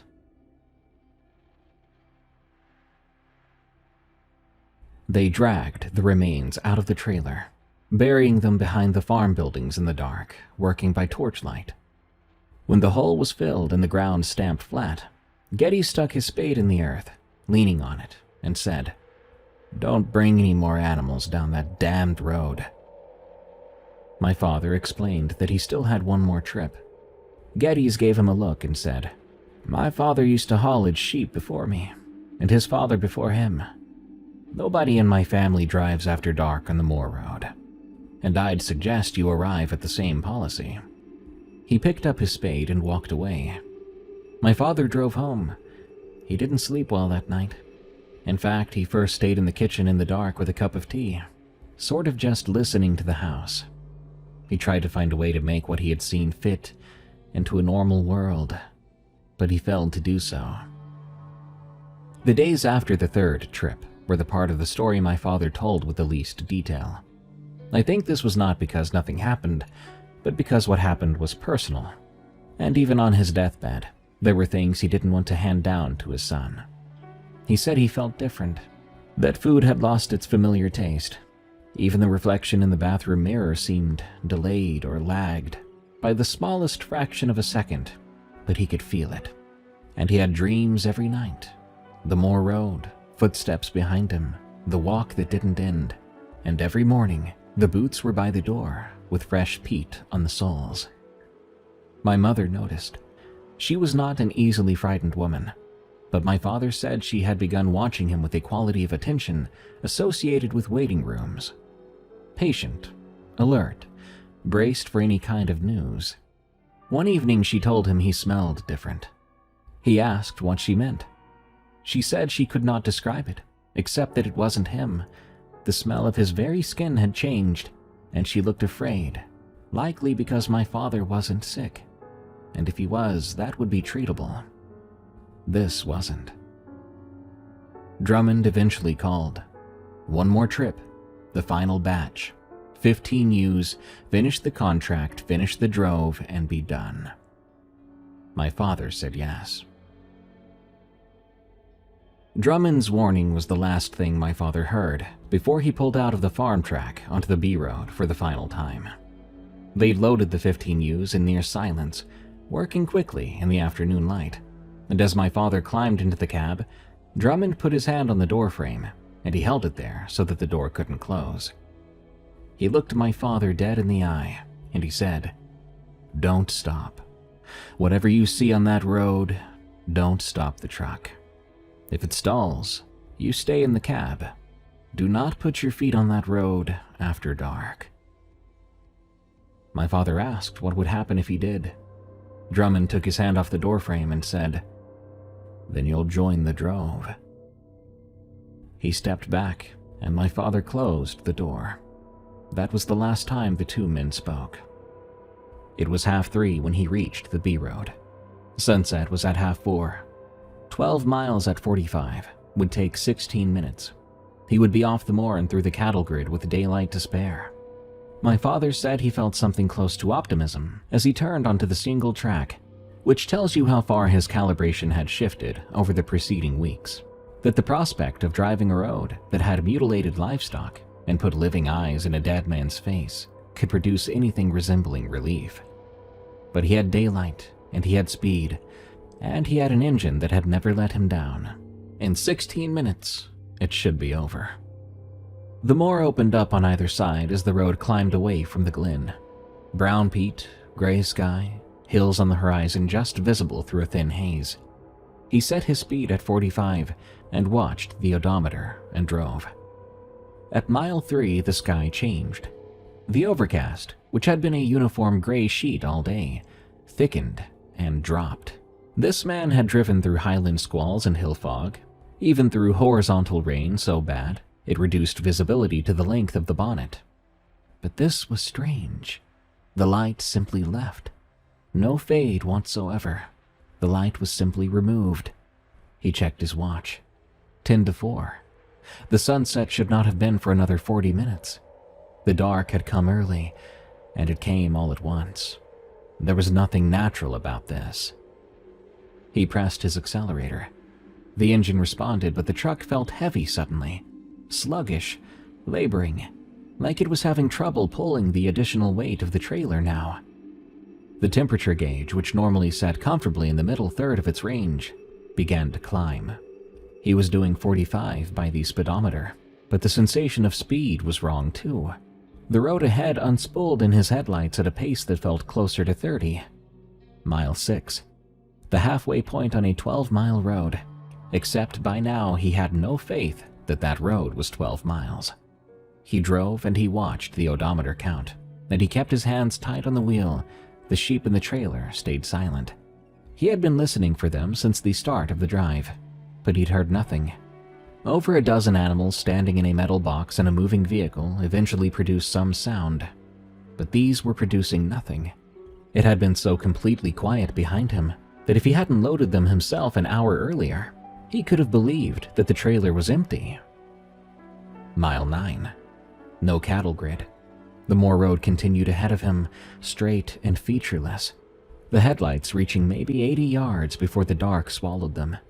The temperature gauge was nudging the red.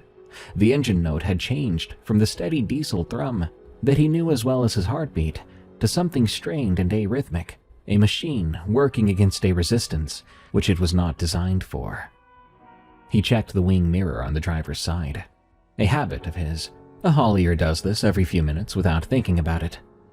There, in the red wash of the taillights, at the furthest edge of what the glow could reach, there were shapes on the road behind him. They were low and pale, moving in a loose formation that spread across the width of the road and the verges on either side. Sheep. There were sheep on the road behind his trailer, following him across the moor, and there were far more of them than the 15 he was carrying. He could see dozens. They filled the road from edge to edge and extended back beyond the reach of his taillights into a darkness that could have contained any number more. They were walking at the same pace as his truck, keeping a steady distance, and even in the dim red light and the small shaking rectangle of the wing mirror, he could see that they were not normal. Like that figure from before, they moved stiffly and uniformly, every animal moving in the same rhythm, legs working in lockstep that normal sheep would never do.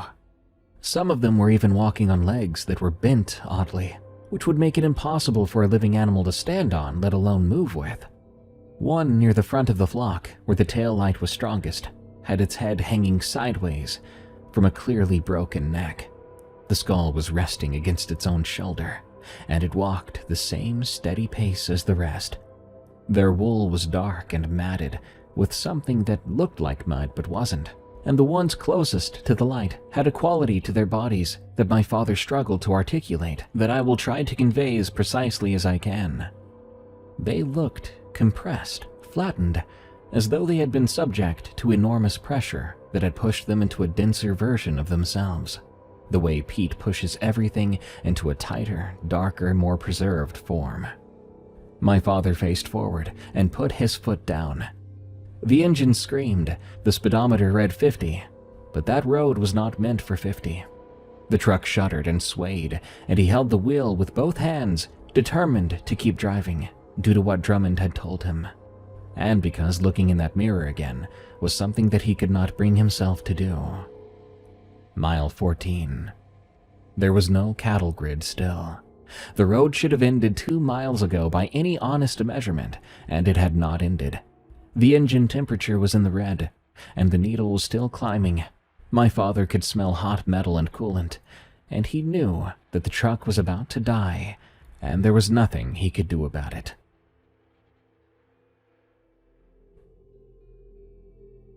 It died at mile 15. Like a dying man's pulse, the engine stopped. Mid-beat, total, without the courtesy of a gradual failure. The truck rolled forward on its remaining momentum, slowing, and came to a rest on the empty road, with the headlights dimming to amber on battery power, and the dark closing in from every direction, like water filling a hole. He sat in the cab. He did not try the ignition. He knew the engine was gone, and he understood that turning the key would drain the battery faster, and the headlights were the only thing between him and absolute darkness. He wanted them for as long as they would last. The cab was cooling rapidly. The heater had died with the engine, and the November cold came in through the glass and the floor and the doors. Yet underneath that cold was the other cold, the one he'd felt on the moor road from the first trip. Wet and organic, carrying the smell of deep peat, the smell of ground full of dead things. In the wing mirror, the flock had stopped. They stood on the road behind the trailer in a dense, still mass, and in the fading taillight, they almost looked like ordinary sheep if you kept your focus soft and did not look too closely. My father did not examine them closely either. He glanced once, then he faced forward, placing his hands on the wheel as he waited. The flock parted. He heard that part rather than saw it. The sound of hooves on tarmac shifting to either side, pressing to the verges to open a path through their center. And through that center, at a pace that matched the mechanical rhythm of the flock's walking, came the sound of footsteps. Heavy steps, accompanied by a wet, dragging sound underneath, as though this new figure was leaving a trail on the road surface. The footsteps passed along the left side of the trailer, close enough that my father could hear the brush of the long coat against the metal sidewall. And then they were alongside the truck. Then they were alongside the cab, and then they stopped outside the driver's door. My father didn't look. He stared through the windshield at the last pale cone of his failing headlights on the empty road ahead. He kept his hands on the wheel, and he didn't turn his head. He could hear it, though. Hear it standing there inches from the glass, the sound of its breathing thin and papery. Beneath the breathing, he could hear other smaller sounds. The faint creak of the weight across its shoulders shifting, the slow drip of something landing on the tarmac below, the soft wet contact of the dead sheep's hooves swaying against the figure's chest. And it stood there for so long. But my father didn't count. He said that time lost its structure, because when you're in a situation like that, time loses its meaning. The only way he knew time was truly passing was the fact that the headlights were still getting dimmer, and that the cold was getting deeper. He gripped the wheel, and he did not look at it. He did not speak to it. He refused to move. Suddenly, the glass made a sound, a high and thin sound, like something hard being drawn down a smooth surface. My father kept his eyes forward, but he could see it in his peripheral vision. The movement on the driver's side window, the dark shape at the glass.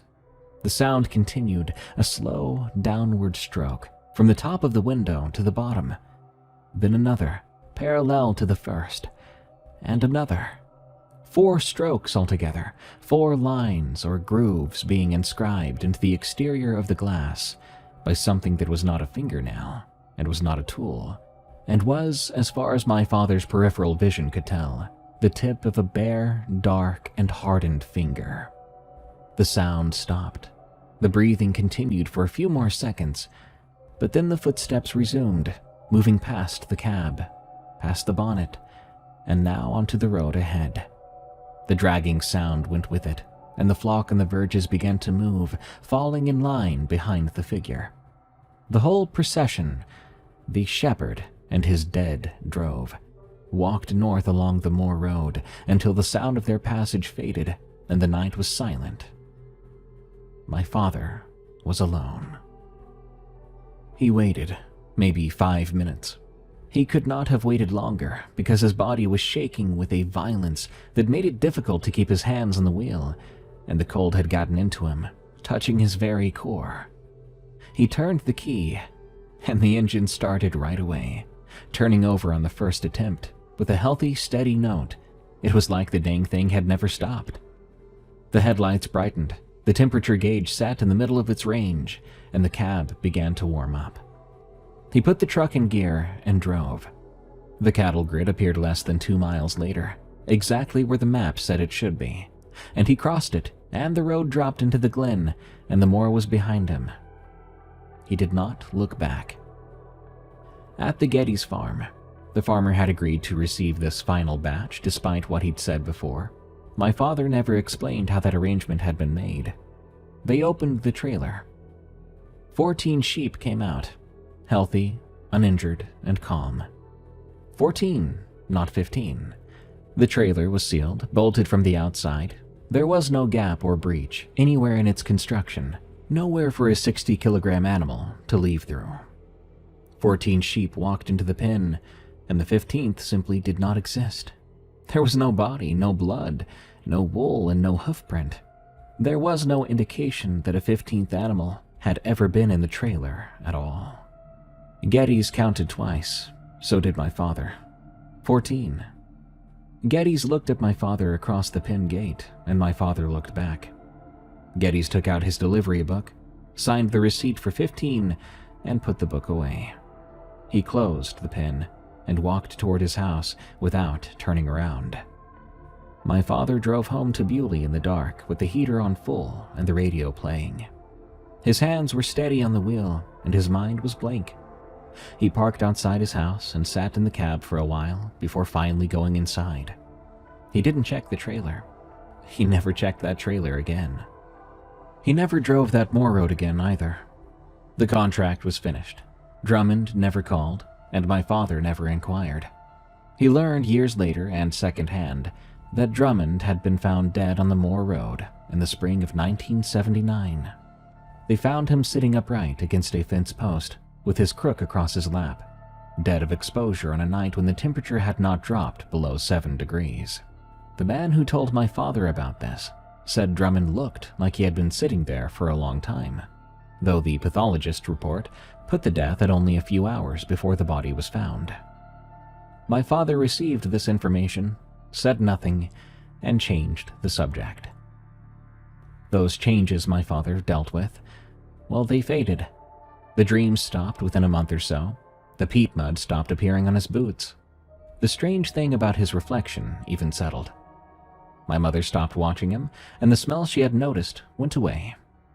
By the time I was born in February of 1973, my father was, by all external measures, the same man he'd been before the contract. He went back to work. He hauled livestock for another 28 years, and he never spoke about what happened, never drove that road. But he was a different man. But because I grew up inside that difference, I wasn't able to name it myself. But I knew that he flinched at dead animals on the roadside. Not the typical grimace that you might make, but a full-body recoil, a jerk of the head away, as though the sight was physically painful. He wouldn't walk on unpaved ground after dark, which in the rural highlands is a significant constraint. And if circumstances forced it, he moved with a rigid, mechanical haste that I now recognize as a man trying to spend as little time as possible with his feet on open earth. He kept the radio on every waking hour in every room he occupied, a low and continuous murmur of voices and music that didn't really serve an entertainment purpose. He really didn't listen to it himself. It was just sound to fill the quiet, made him feel less alone. A few years after he died, I flew out to visit my mom, and I went to look at the truck. The Bedford was still in the barn where he'd parked it after his last job, covered in dust and pigeon droppings, but structurally intact. I opened the cab door and sat in the driver's seat. I mean, my father had spent more hours in that seat than in any chair in our house. There was something of him still in the worn vinyl, and the position of the mirrors, and the faint smell of diesel and livestock. I looked at the driver's side window. The scratches were still there. 4 vertical lines scored into the exterior surface, running from the top to the bottom, deep enough to catch a fingernail when I ran my hand across them on the outside. These weren't cracks. They weren't random marks of road debris or scraped branches. They were a warning, and they were proof that my dad's story was more true than I liked to believe. I feel like roads can be haunted like houses can be haunted, but one seems far worse. If you're trapped in a haunted house, you cover your head, you ignore the ghosts, and you wait for dawn. But a haunted road, well, you're at the mercy of the infinite darkness, my friend, and whatever lurks within it. Good night. Thank you all so much for tuning into this episode of Tales from the Break Room. I'm your host, Darkness Prevails. You can send me your scary work-related stories at eeriecast.com/submit. You can also find this show on Spotify, Apple Podcasts, or the YouTube channel, Darkness Prevails. Till next time, everyone, I've got to clock out, but I'll be back again real soon.